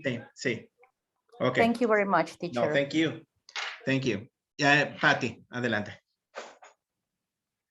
Bueno, yo quería agregar que justamente algo que nos han enfatizado en la nueva escuela mexicana y desde hace mucho tiempo atrás, no solamente en la nueva escuela lo considera ya porque fueron cambios constitucionales al artículo 3º a partir de 2019. Saco esto a colación porque mucho de nuestro trabajo, además de estar didácticamente pues muy atractivo, muy acorde a lo que estamos trabajando, tiene que estar dentro de un marco normativo. Y el marco normativo actual, por lo menos artículo 3º y Ley General de Educación, nos hablan de un marco de inclusión. Nadie afuera y nadie atrás, dice el eslogan. Entonces, esto que está practicando el maestro Juan Anastacio de no señalar, por ejemplo, voy a hacer uso ahorita la anécdota de ahorita con Rogelia, ¿no? Rogelia dijo, pues no tengo el recurso, no tuve cómo mostrárselos, no sabemos la situación específica de la compañera, pero tampoco tenemos que saberla, porque al final del día el maestro hace la inclusión de todos y nos hace partícipes independientemente de nuestra condición. Ya no podríamos estar en ese papel que a veces nos ha tocado como estudiantes o lo hemos hecho como docentes de decir, no, si no traes el material correcto como lo pedí exactamente, no, pues ¿sabes qué? No entras a la clase, no participas en la actividad o tienes un punto menos o vaya, estar señalando el déficit, que es como un hábito que traemos muy arraigado, en lugar de favorecer la potencialidad, ¿no? Entonces, este pequeño, pues, hecho que vimos ahorita, yo lo tomo como ejemplo de lo que dice la norma educativa que debe pasar en las aulas. Lejos de señalar los déficits, las limitaciones, es trabajar en ellas, pero siempre con una actitud de potencial y no de déficit. ¿Sí? Pues a todos nos puede pasar lo que le pasa a la compañera, ¿no? En un momento dado, pero el sentir el peso del señalamiento de la autoridad o del líder de grupo, ¿cómo es posible? ¡Qué barbaridad! Pues, ¿qué crees que, en qué nivel estamos? No, nada de esas actitudes, porque no ayudan en nada, hacen más bien a derrumbarse a las personas, como decir, ay, no, qué miedo, ya no voy a esa clase.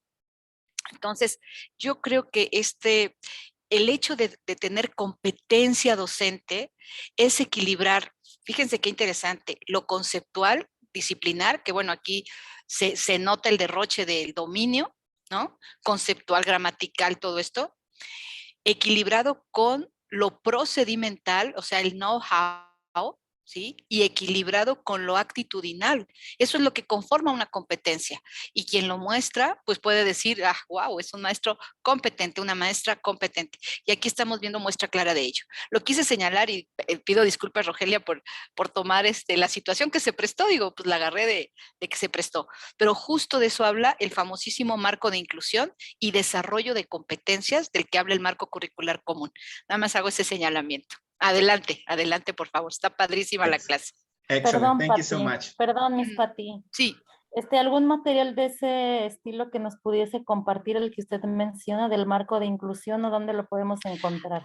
Wow, no, hombre, pues ahora sí que mi mero mole, con todo gusto. Ahorita se lo subo al chat. Sí. La inclusión, perfecto, gracias. ante todo. Sí, claro que sí. Ahorita en silencio yo la pongo para que el maestro siga. Gracias, excelente día. Perdone, pero sí les comento lo siguiente. Yo sí se los dije a mi equipo que mi computadora no me permite escribir, o sea, tiene una falla en cuanto a la barrera de espacio. Ya me dijeron que hay que cambiar totalmente el teclado, pues la verdad no lo he podido cambiar ahorita. Entonces, yo les dije, yo lo voy a hacer por el cuaderno y lo estuvimos haciendo. De hecho, pues bueno, ellos saben que estuve allí redactando y demás igual que ellos. Entonces, yo se los dije para que si alguno de ellos pues tuviera la facilidad de hacer el documento, ¿verdad? Y pudiera presentarlo, pero pues al parecer creo que ninguno lo hizo. Entonces no sé qué pasó y pues la verdad por esa razón yo ya no lo pude presentar. ¿Por qué? Porque yo tengo un borrador y en mi cuaderno. Entonces esa fue la situación. Sí. El punto es no hacer sentir mal a la gente. Sí, está bien. No, estuvo muy bien. Creo que fueron muy buenos los trabajos que tenemos y entendemos el contexto para que podamos entender todavía más de que nuestro trabajo, nuestra práctica y nuestras actitudes están enmarcadas en una cuestión normativa y creo que estamos nosotros dentro de este marco. y la invitación es para que cuando estemos con nuestros alumnos en una situación real de trabajo, lo sigamos practicando. Thank you so much. So in this moment, I will share with you a video. Take notes, because sometimes we are focusing on one thing or another thing. Fluency, accuracy. Esos son los temas. Fluency, accuracy. Entonces, el objetivo es descubrir a qué se refiere fluency, a qué se refiere accuracy. Espero que dentro del texto lo puedan ustedes descubrir. ¿Listos?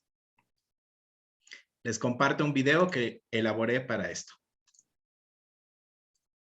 Me dicen si se oye, por favor.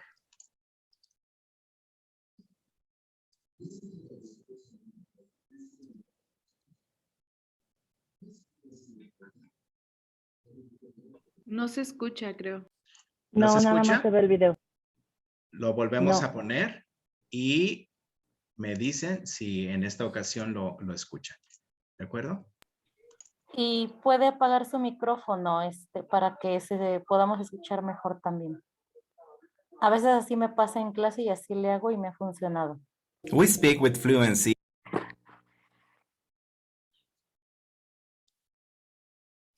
No, si el maestro apaga su micro no escuchamos, es la forma de salida. Hay una... Listen to the description about fluency in the language classroom. Why is fluency important? How do you develop it in your classes?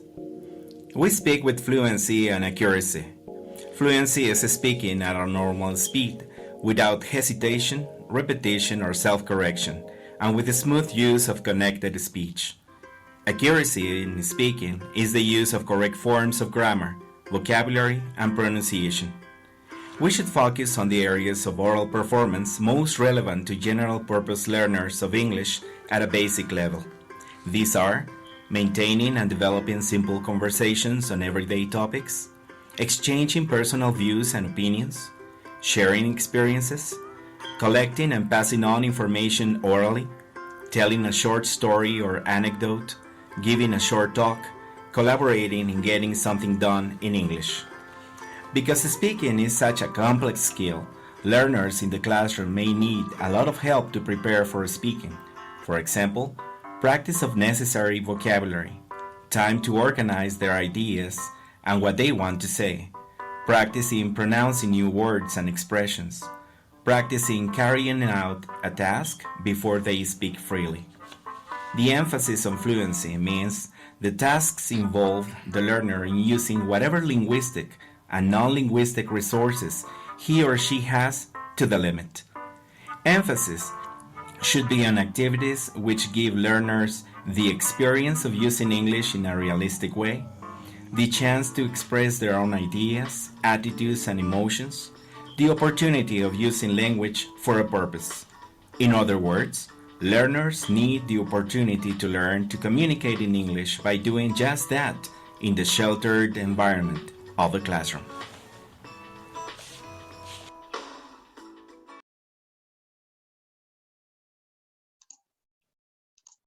Okay, this is the end of the video. It's a very short video, but in this short video, I wanted to express the definition of what is fluency and the definition of accuracy.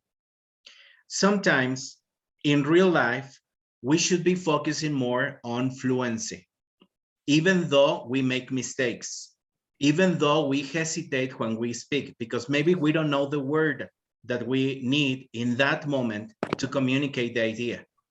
However, fluency says you need to do whatever you need to do in order to get your message across so that the other persons can understand what you want to say. When you formulate your idea and people react to the idea in the way that you expected them to react, that means that they received the message and that they understood you. Maybe your vocabulary is limited. It doesn't matter. If you get the message across, you can do it. A long, long time ago, I met someone who was living a life of free spirit. He used to travel to different countries and he made a tour to South Asia. And I said, how do you communicate with people over there? Do you know the language? And he said, no. I always carry a little notebook and I go to the store. And if I can't communicate with that person in the store, I won't eat that day. So I make little drawings of the things I want and they understand me. He's making things work out because when you have a necessity, you are forced to resolve the problem, okay? And that is a specific need of communicating. That is fluency. You don't have to have the perfect form of the verb. You don't need to know exactly how grammar works, etc., etc. But that's part of fluency. Now, on the other side, we have accuracy. And being accurate means be precise, be perfect, have the knowledge of all the vocabulary, understand the grammar rules, etc., etc. What do we do in our classes? We try to focus more on accuracy and very little in fluency. What about trying to improve fluency and little by little giving them the chance that they can use accuracy to communicate what they want to say? Let's see. Okay. So the idea here is to use both fluency and accuracy, develop accuracy, but giving them the chance to express themselves in many different ways to be fluent. When we do that, we are learning English, we are using English for a purpose, and we are keeping our students motivated in class. I hear your comments now. What do you think of the video I just proposed? Would you like to have the video? Me. Yes, please. I want that video. I will give you the two videos that I presented today, the video in the morning about motivation and this video that I created, and I will put them in the drive for the day 3, okay? You will find it at the end of the class in that little folder. So it is available for you to check and check it again and etc. Now, I would like to hear your comments about fluency and accuracy. What do you think about this topic I am trying to describe? Me. Go ahead, please. Okay, I think it is very interesting because you're right. We most of the time as a teacher focus on the accuracy instead of fluency. And that's why, because of the program, I think it's not an excuse what we focus this way, because our students are learning as a second language. So we are very, very worried about accuracy, but not about the main purpose of giving a message and to try to interact with other people. And you're right, because most of the time when a student is trying to speak, we say, no, it's better if you say this, and we interrupt. No, you had a mistake. You use an adverb instead of an adverb. We think we are trying to correct, but we are not doing the right thing, because they don't see that we are correcting. They think that we are saying they're wrong, and through that way we stop their intention of speaking and interacting with other people. And you're right, the most important is to give the message. It doesn't matter if it is written, or sometimes if at the beginning it is Spanglish, it's okay. But little by little, we are going to try to improve their speaking abilities and giving a positive correction. Not maybe when they are speaking, maybe at the end, or maybe you can see the student alone and you can tell them that if they speak through another way, it is gonna be better. Okay, so here we have a clear example on why we should be conscious about how we teach our classes. Why? Because the students take English lessons for more than 15 years. And then at the end of those 15 years, they are not speaking the language.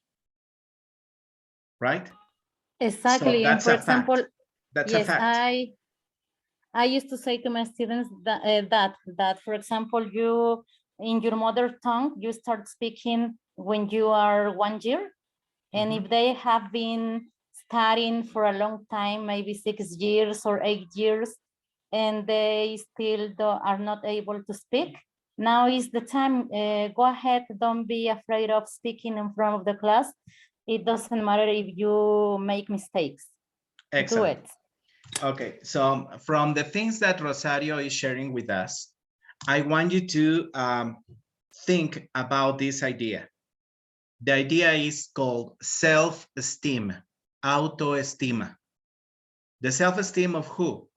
The student's self-esteem, la autoestima de los estudiantes. How does self-esteem play a role in learning? Okay, eso me encantaría que lo puedan incluir en su ensayo de mañana. El uso de este factor que es la autoestima del estudiante como un elemento en la motivación y en el trabajo que presenta resultados en los alumnos. Thank you so much, Rosario, for bringing that idea to the group. I will hear another. De acuerdo. Okay, Thank you. We will hear somebody else, please. Quien más quiere compartir puede hacerlo en inglés o en español a partir de lo que hemos estado discutiendo y lo que vimos en el video.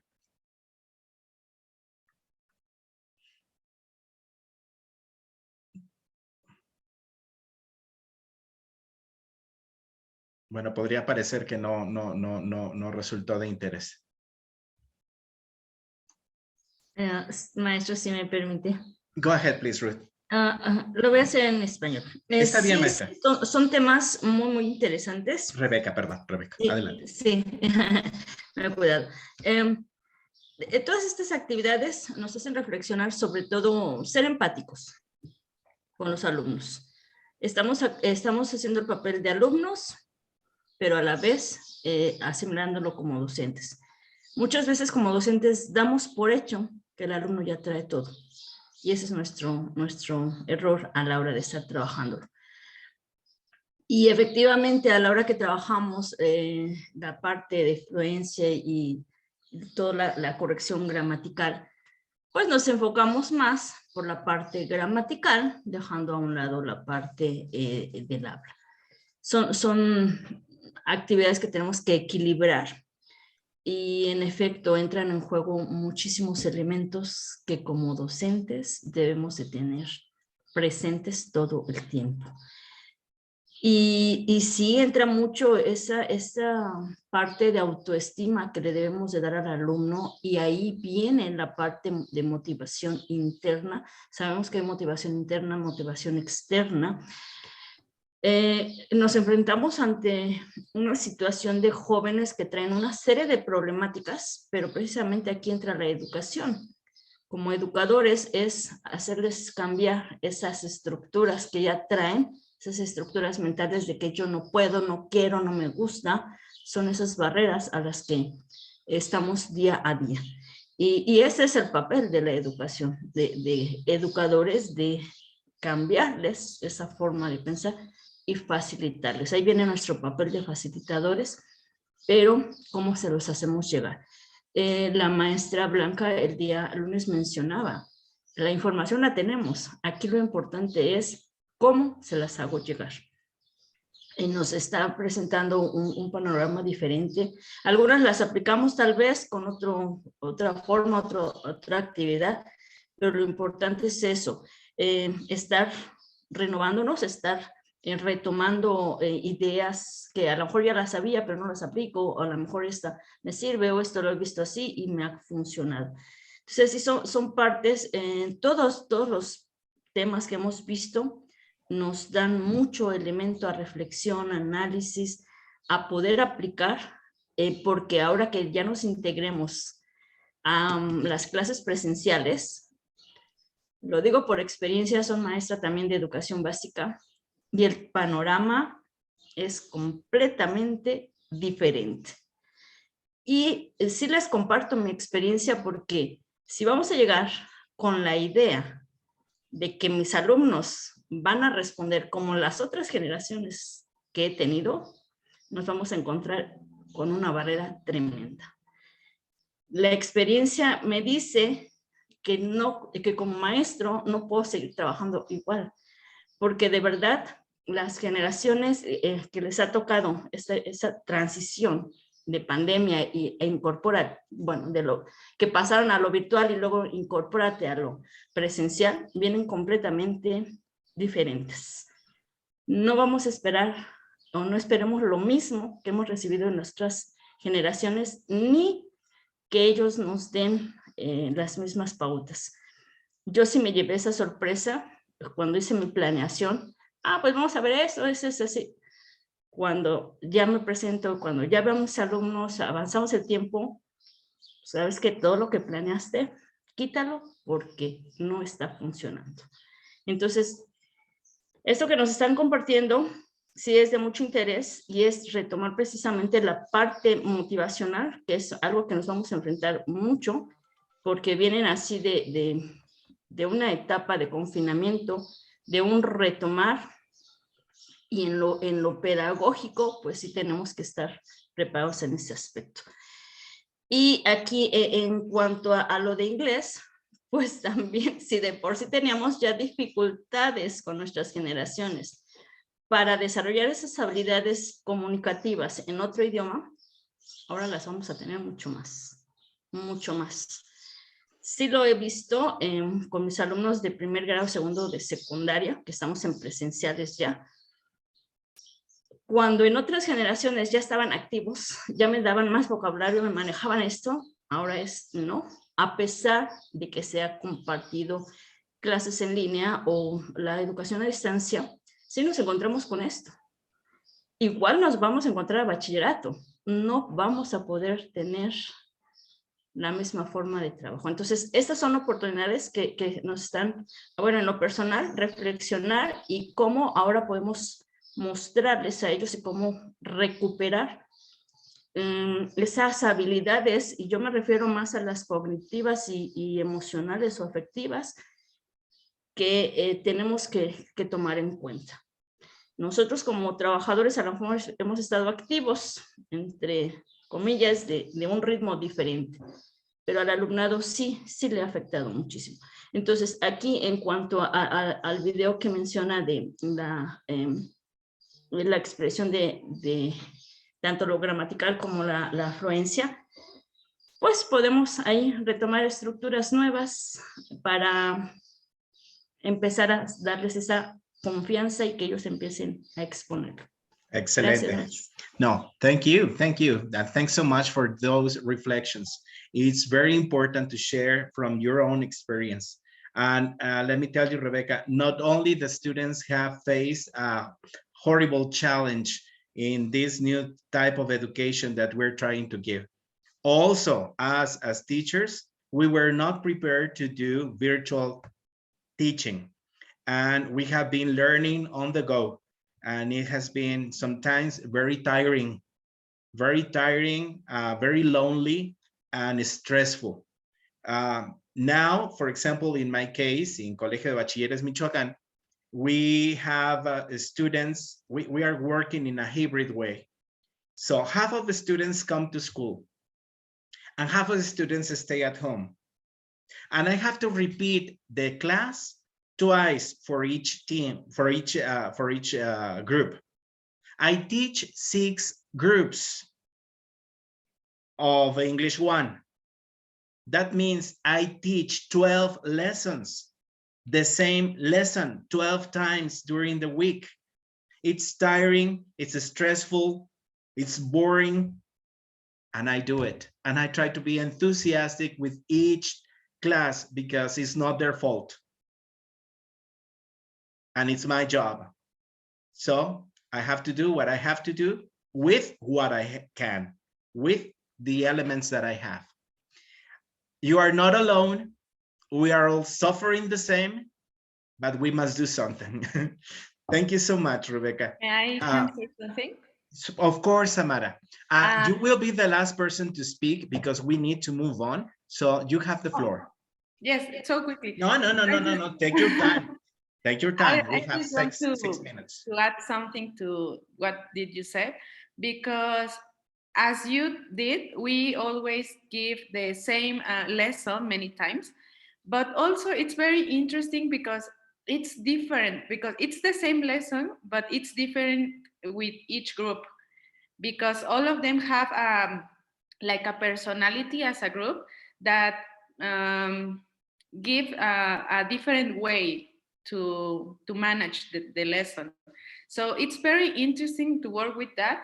But also, I just want to say something about the confidence, because I think, to me, the most important thing in my class is to bring the confidence as we are learning of each other.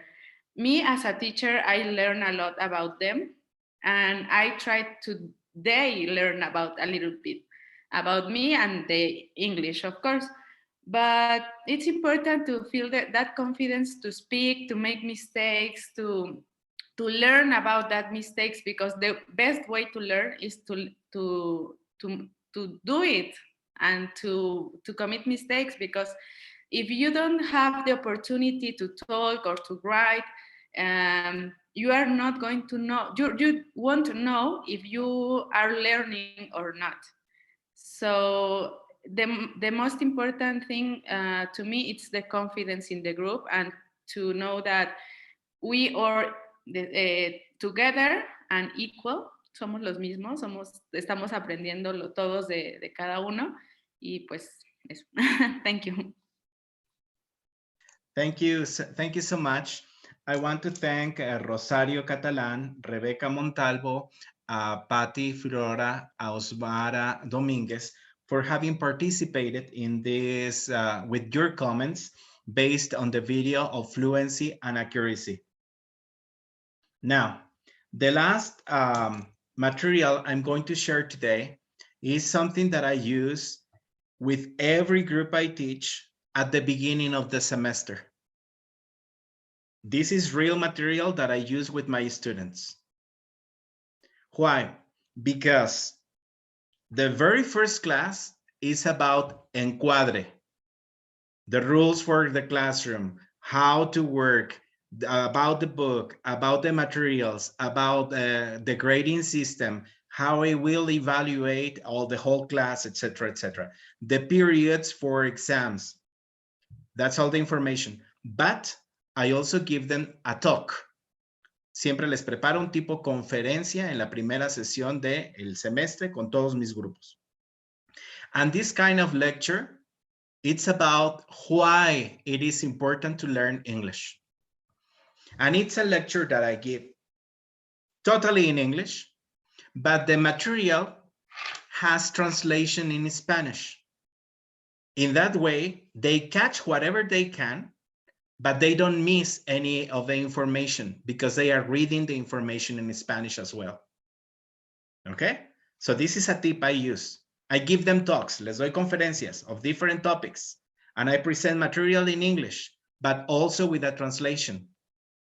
And I force them to follow me to understand the ideas. Tómenlo como un tip si ustedes quieren que les pueda servir para sus alumnos. Den una plática de cualquier tema. Ustedes hablen totalmente en inglés en el tema, pero el material que preparen, asegúrense de que tenga todo en inglés y algunas partes en español, para que ellos no se sientan que se pierden, pero que se vean obligados a tratar de entender lo más que puedan de lo que ustedes están haciendo. Les voy a compartir mi material que yo uso en esa primera conferencia que les doy al inicio de cada semestre, y es para reflexionar sobre por qué deberíamos estudiar inglés. Quiero que lo utilicen como un elemento básico que puedan recuperar para crear su ensayo que presentarán el día de mañana. Mucho éxito a todos. Se los presento a continuación.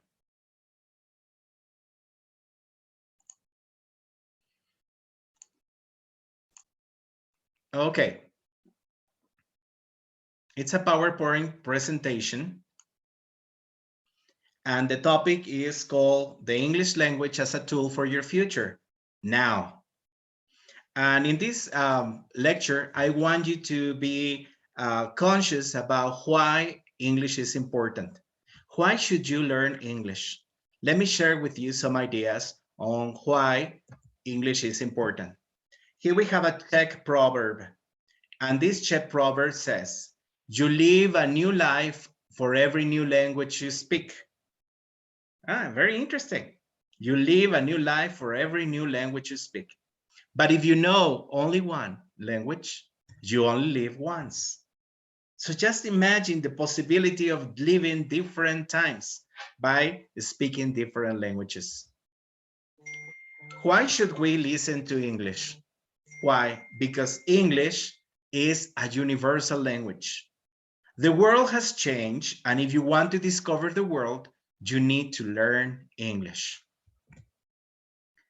Why? Because it gives you access to knowledge. It helps you to communicate with people. It pushes your career forward, and it lets you enjoy art. Let me explain why. For example, you can get access to knowledge.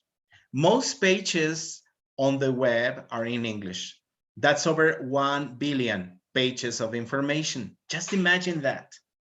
Learning just one language gives you access to almost all the language on the internet. Just by learning one language, English. You can get access to knowledge by reading books. You can read books by British or American authors, and you can read books from other languages that have been translated into English. The press. English language magazines and newspapers can be bought in every part of the world. It doesn't matter the place you visit. You will find a newspaper or a magazine that is produced in English. Science. 95% of the articles in the Science Citation Index were written in English, and only about 50% of them were from English-speaking countries like the United States or Britain. So just imagine the quantity of material that you can find when you are doing research. News reports, you can watch international television networks such as CNN or International or NBC, any place in the world where you are. You rent a room in a hotel in Dubai, you will find these channels. So it's a way of keeping up with information, because maybe we don't know Arabic, or maybe we don't know Japanese, or maybe we don't speak Chinese, but by speaking English, we can get access to information. English helps you to communicate with people. Look at the number. It's incredible how many people in the world speak English. And almost equivalent are people who speak other languages, but are trying to learn English. So you can either speak to other people that already speak English, or you can meet people that are learning the language as well. 75% of the world's letters and postcards are written in English. And I would update this information by talking about emails. Almost all international conferences, congresos, the translation for conferences is not conferencias, is congresos.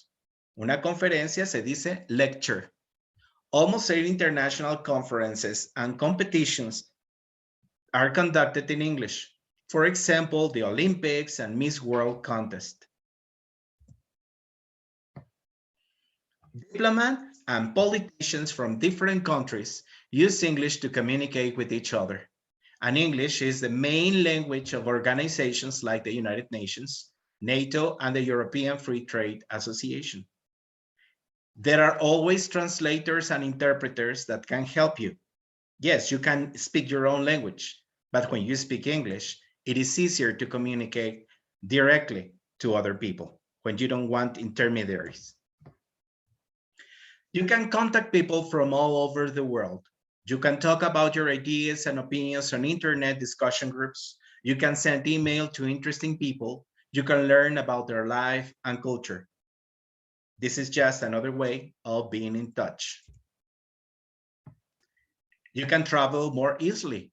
You can communicate with people wherever you go because English is spoken in more than 100 countries. You can ask for directions, have a conversation, ask for help. Who knows? Maybe English will save your life one day. If you plan to study in a foreign university, college, or school, you will need a good knowledge of the local language, unless the course you want to study, of course, is in Spanish. For example, here we have a list of the highest paying jobs in America: aviation, business, computer, energy, finance, law, marketing, medicine and health, science, social science. All of them need that you use English. So if you want to be well paid and you plan to work in another country and you choose one of these careers, English is mandatory. It's not an option. It helps you to push your career forward. Imagine you write down a resume, que escribes tu curriculum vitae, and you write knowledge of English, very little, versus excellent knowledge of English. They will choose you because you have another ability that maybe the other applicants don't have. You can get your dream job and you can earn more money by knowing the language. It helps you to gain technical knowledge. English is the language of technology, especially in high technology like computer science, genetics, and medicine. If you're going to read about technology, you'll probably have to do it in English. Students that are studying to become doctors in medicine, some teachers force them to make translations of scientific articles that are in English, and they have to translate them into Spanish. Therefore, you need to train yourself in English. You can learn computer science, you can read technical articles without difficulty, or you can write your own articles. You can be a world-class business person. For example, international business is done in English, and all business today is international. You can become a better scientist. You can contact scientists from other countries. You can go to international conferences. You can visit academic centers abroad. You can learn about new scientific discoveries by reading papers, books, and magazines in English. You can use your computer more effectively. Most computer applications are in English, so you will understand them better and become a better employee. Enjoy art. For example, you can watch American and British films in the original form. And once you try it, you'll never go back to dubbed versions. You can read great books. Every famous book was written in English or it was translated into English. So there is an amazing number of titles. You can enjoy English language music more. Music is much better if you can understand the words, the lyrics. But to wrap this up, as David Christ says, learn English because it's fascinating. Learn English because it's important. Learn English because it's fun. Learn English because it's beautiful. Learn English because it's useful. Learn English because it's there. Therefore, I invite all of you to enjoy learning English. What do you think?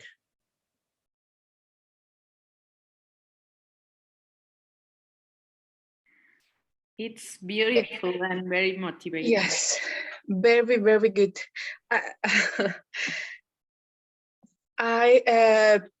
So that it was for me, for example, I want to learn more English too. So if we can show this to our students, I think it's beautiful. It's to make them interested in the language. yeah, beautiful. Thank you if you No, share thank you, with Ruth. us. Okay, would you like to have the presentation, Ruth? Yes, of course, please. Okay, I will send it. Okay. Yes, please. Okay, Thank you. Thank you. Okay, give me comments about this reflection. Reflexionemos sobre por qué es importante que sí hagamos una sesión específica con nuestros alumnos para darles a conocer sobre la importancia del inglés. Porque ayer hablábamos de que nuestros alumnos no están interesados en aprender, que lo ven como una parte del currículum y que no sienten ninguna atracción hacia el idioma. Si nosotros que vendemos el producto no lo sentimos, ¿cómo lo van a sentir ellos? Necesitamos interesarlos y darles a conocer hechos que sean reales, no inventados por uno, para que ellos vean la trascendencia que tiene el idioma. Y quizá podamos despertar en algunos de ellos esa curiosidad de decir, mi carrera va orientada hacia la medicina, mi carrera va orientada hacia las relaciones internacionales, necesito el inglés y estoy en una excelente edad para empezar a dominarlo, para que cuando llegue a la universidad o concluya mi universidad, tenga todos los créditos y credenciales que me den el trabajo de mis sueños. It's a part of a process, and you are an important element in that part of the process, because you become a guide, you are a tutor, you are a person that inspires. ¿Quién más quiere hablar? Can I again? Yes, Ruth. In Spanish, please. Any way you want. Bueno, solo comentarles algo que platicábamos con una compañera en el plantel en el que estoy. ¿Es la que estábamos viendo? Perdón. Nos preguntábamos, ¿realmente estaremos tan mal que hacemos que los alumnos tengan que trabajar? Porque hay quienes pues solo pasaron y ya. Entonces nosotros decíamos, ¿de verdad estaremos mal? O sea, estaremos tan mal que tenemos que tener alumnos, pues sí, hasta título. ¿Por qué no hicieron nada en todo el semestre? Y me decía ella, es que estará mal que queramos hacerlos que sueñen, que piensen en algo más, que digan, hay algo más fuera de mi comunidad, hay algo más allá, puedo aprender más, puedo ser, no sé, puedo conocer más. Y yo le decía, pues yo creo que no estamos mal, nada más que pues quizá no tenemos la forma, las herramientas o no hay una manera en la que podamos, bueno, en realidad sí hay una manera, pero no la conocemos, en la que podamos hacerlos entender que sí hay esa otra parte de, no nada más quedarme así como que, pues voy a ser peón y voy a hacer esto y voy a hacerlo más fácil. No, o sea, sueñen con ser algo más, sueñen con algo más grande. Y pues, bueno, en eso estábamos, en ese dilema. Y pues esto está muy, muy bien. La verdad, yo he hecho un montón de anotaciones, un montón de actividades que espero poder realizarlas. Thank you. Es lo mejor. Muchas gracias, Ruth. Thank you so much. ¿Alguien más quiere tomar la palabra? Me. Go ahead, Angeles May. Okay. Well, I think that the variety of ideas about learning the language call my attention because I usually at the beginning of the semester or the class or the course, I give a talk about the opportunities and abilities that they're going to take you to have a better position in life. It depends what your objectives are or your goals are. I said, if you want to sell taquitos or be a driver, well, don't study English. But if you want to cross the world, you want to go outside Mexico or whatever, any part in the world, you can. Even to go to the supermarket, you buy a yogurt and it's in English and you want to eat fancy food, you need English to know what you're going to eat. So I think it's important to motivate the students in the very first class to tell them why they're going to learn English and what it's going to be for. Perfect. Thank you. No, thank you. We agree on that. Thank you, Angeles. Somebody else? Me. Go ahead, Rosario. The real life shows you that even though if you sell tacos or something like that, maybe they can realize that maybe a tourist can buy some tacos and you have to speak English. Okay. So okay. They have to be aware of this. I tell to my students that they don't know when they are going to have the opportunity to travel abroad, or maybe they are going to get a job opportunity where they have to speak English. And that's why it is difficult for them because they are students, they are not aware of the importance of speaking English or another language. But the students that we are teaching right now, they are in high school, so they almost go to the university. And I say that even though if they don't want to learn, they have to, because in order to get your degree, you need to present an English test. And that's why they try to learn, but they need to be aware of this. Excellent. Thank you so much, Rosario. You're Perfect. welcome. No, thank you. I would like to listen to Julian Gonzalez. Would you like to share with the group your thoughts about what I presented? Yes, of course. Well, what I think about the importance of learning English now that the kids are trying to find their path through life during this period of difficult times for everyone. What I always try to tell them is that do not be afraid. Don't be afraid to try something new, because once you've done it, once you've tried it, you find yourself achieving new goals, and also you move forward in everything you want to accomplish in life. And one way, or the easier way, will be for them is to communicate. They try to communicate. They're going to use the language almost in every situation, every case where they want to practice in school. Basically, when they try to, I don't know, make a project, they have a homework, even though they have to do it on their own sometimes.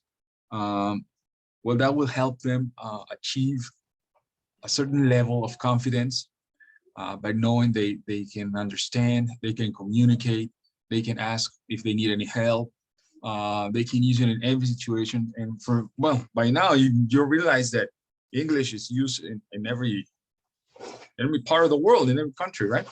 So they try to communicate with someone, let's say from Japan, and they don't know Japanese. Well, the guy from Japan knows English, so that's how they interact with each other, right? So try to make them understand the importance of the language during a certain period of time where they are ready to learn. I would say in a much easier way, because they are exposed to the language in a certain way, right? So perfect. Letting them know that one day, even though they say, I don't like it, I don't understand, English is not for me because it's difficult, the way you write it, and then the way you read it, and the way you translate it, it's hard for me. But let them know that one day you're going to use that, and that would be a great advantage for them in life, and well, in everything they want to accomplish, right? Perfect. Thank you so much. Thank you. Thanks for sharing your thoughts with the group. It's nice hearing your voice. Oh, thanks. Okay, so let's see. Bueno, pues de esta manera estamos haciendo el cierre de nuestra sesión número 3. Quiero que recuerden cuál es el compromiso para el día de mañana. Mañana van a presentar su ensayo. Se llama Motivating My English Students or My Class in English. Y van a desarrollarlo tomando ideas de lo que hemos estado trabajando el día de hoy.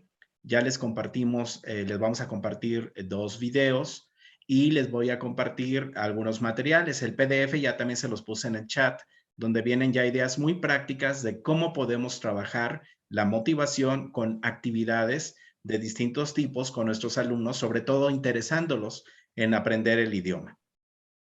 Bueno, eso queda como tarea. No olviden subir la página 12 de su PDF, que es el ejercicio gramatical, como una evidencia de trabajo del día de hoy. Le doy la palabra a la maestra Blanca Ruán para que aclare cualquier duda que haya respecto a cómo se están subiendo los trabajos y si alguno ha tenido alguna dificultad para subir algún archivo. Adelante, maestra Blanca. Muchas gracias, maestro Juan.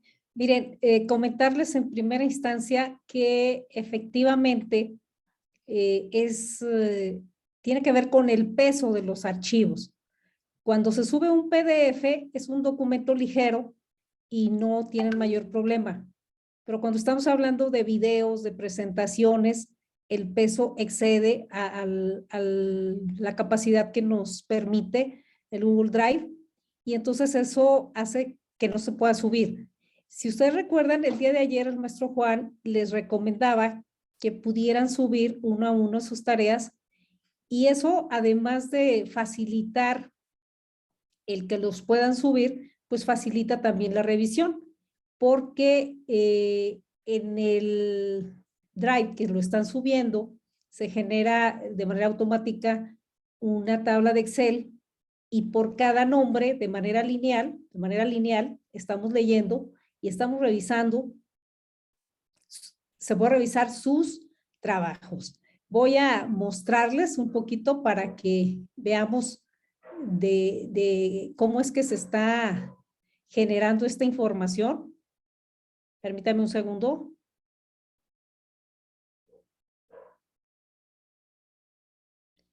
Voy a compartir.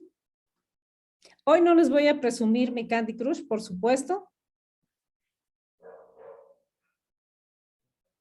Díganme si estamos viendo aquí nuestra pantalla. Sí. Sí. Ok. Lo se ve muy pequeña. Bueno, al menos ya que abre el archivo, a lo mejor ya se ve mejor. Ok. Este es nuestro formulario mediante el cual ustedes registran su asistencia, suben sus tareas y nosotros en esta hoja de cálculo estamos almacenando tanto sus datos de quién sube su información. Por ejemplo, aquí podemos ver que la compañera Eunice Aguirre de Atlahuacán subió su trabajo. ¿Sí? Por eso parecería engorroso subirlo uno y uno y uno, pero de esta manera el maestro cuando ingresa a hacer su revisión, pues va directamente, a ver, vamos a ver el trabajo de Antonio Guzmán. Pues bueno, aquí tenemos el trabajo de Antonio Guzmán. Y esa es una herramienta que estamos empleando la conectividad, uno de los paradigmas de la neurodidáctica, y pues agiliza también los trabajos. Igual una herramienta que podemos utilizar en el aula. Esa cuestión que ustedes puedan tener de dificultad de subir sus archivos es por el peso. Porque está programado para que reciba todos los tipos de archivos, desde un PDF hasta una imagen, etcétera. Maestra, pero sí cuesta mucho trabajo porque aunque era un PDF, por ejemplo, de una hoja, a mí no me permitió subir dos. Entonces, yo sí me quedo con la duda de envié uno, luego le di volver a registrar y envío el otro. Y aquí en su tabla veo que un trabajo sí se subió, pero el otro, pues no. Ayer subí 2 o 3 trabajos. Maestra Rebeca, si usted quiere, con mucho gusto revisamos su caso en lo particular y nos aseguramos que tenga sus archivos en el Google Drive. De no haberlo subido, los podemos volver a subir sin ningún problema. Sí, muchas gracias. Pero sí, aunque es una hoja, pero sí. Gracias, maestra. Lo que sea es un producto académico. Buenos días, yo estoy más preocupada porque en efecto yo no pude subir todos, pero sí subí 2 y ahorita viendo la lista aquí aparezco en blanco. Mi nombre es Rosario Catalán. Ay, gracias. Espérenme tantito. Eso es lo que están viendo una parte, pero vean todo lo que hay. O sea, no quiere decir que, recuerden que esto tiene una temporalidad. Entonces, en el momento que ustedes suben su archivo, pues se va generando ese registro. Ah, ok, sí, porque vi mi nombre y no tenía nada y dije, sí, yo logré subir 2 archivos. No, porque aparece varias veces, maestra. Sí, ya vi aquí que en la segunda Cada vez parte que sí suben aparezco. uno, se guarda ese. Y es en el momento, es en tiempo real. Pero cualquier duda la revisamos con todo gusto. Ay, gracias. Yo también estoy. Le agradezco mucho. A sus Yo órdenes. estoy casi en el mismo caso de la maestra Rosario, pero yo sí no tengo ninguno y ayer me di la tarea de subir por lo menos 3, que sí pude y no, ya me fijé que no tengo ninguno. Bueno, en la sesión 1 no había ninguno. Lo revisamos en lo particular, maestra, porque yo garantizo que si usted lo subió, aquí está. Sí, por favor, porque con todo sí. gusto. Sí, Maestra Blanca, yo tengo una duda, es que alcé mi manita, pero no. Perdona. Yo ayer subí 2 archivos, o sea, junté 2 y los subí, no me dijo que no se podía, o sea, les di enviar y sí se enviaron. Pero mi duda es si entonces los tengo que dividir o los dejo ya así. Déjenlo así, maestra. Ah, ok, entonces cuando no los pueden subir, la compu les avisa muy grande o algo así, ¿no? Sí, no permite. Perfecto, ok. Si, Bien, si gracias, excede, disculpe. no se preocupe. Si excede el peso, simplemente no lo va a poder subir. Ok. Pero igual, hay actividades que son textuales, entonces, si les es fácil, lo pueden unir el archivo. Yo en lo particular sugeriría que fuera 1 a 1 porque nos ayudan. Nos ayudan de esta Perfecto. manera, Ahora, ¿verdad? si por algo pensamos que subimos algo y por algo no se subió, ustedes nos avisan.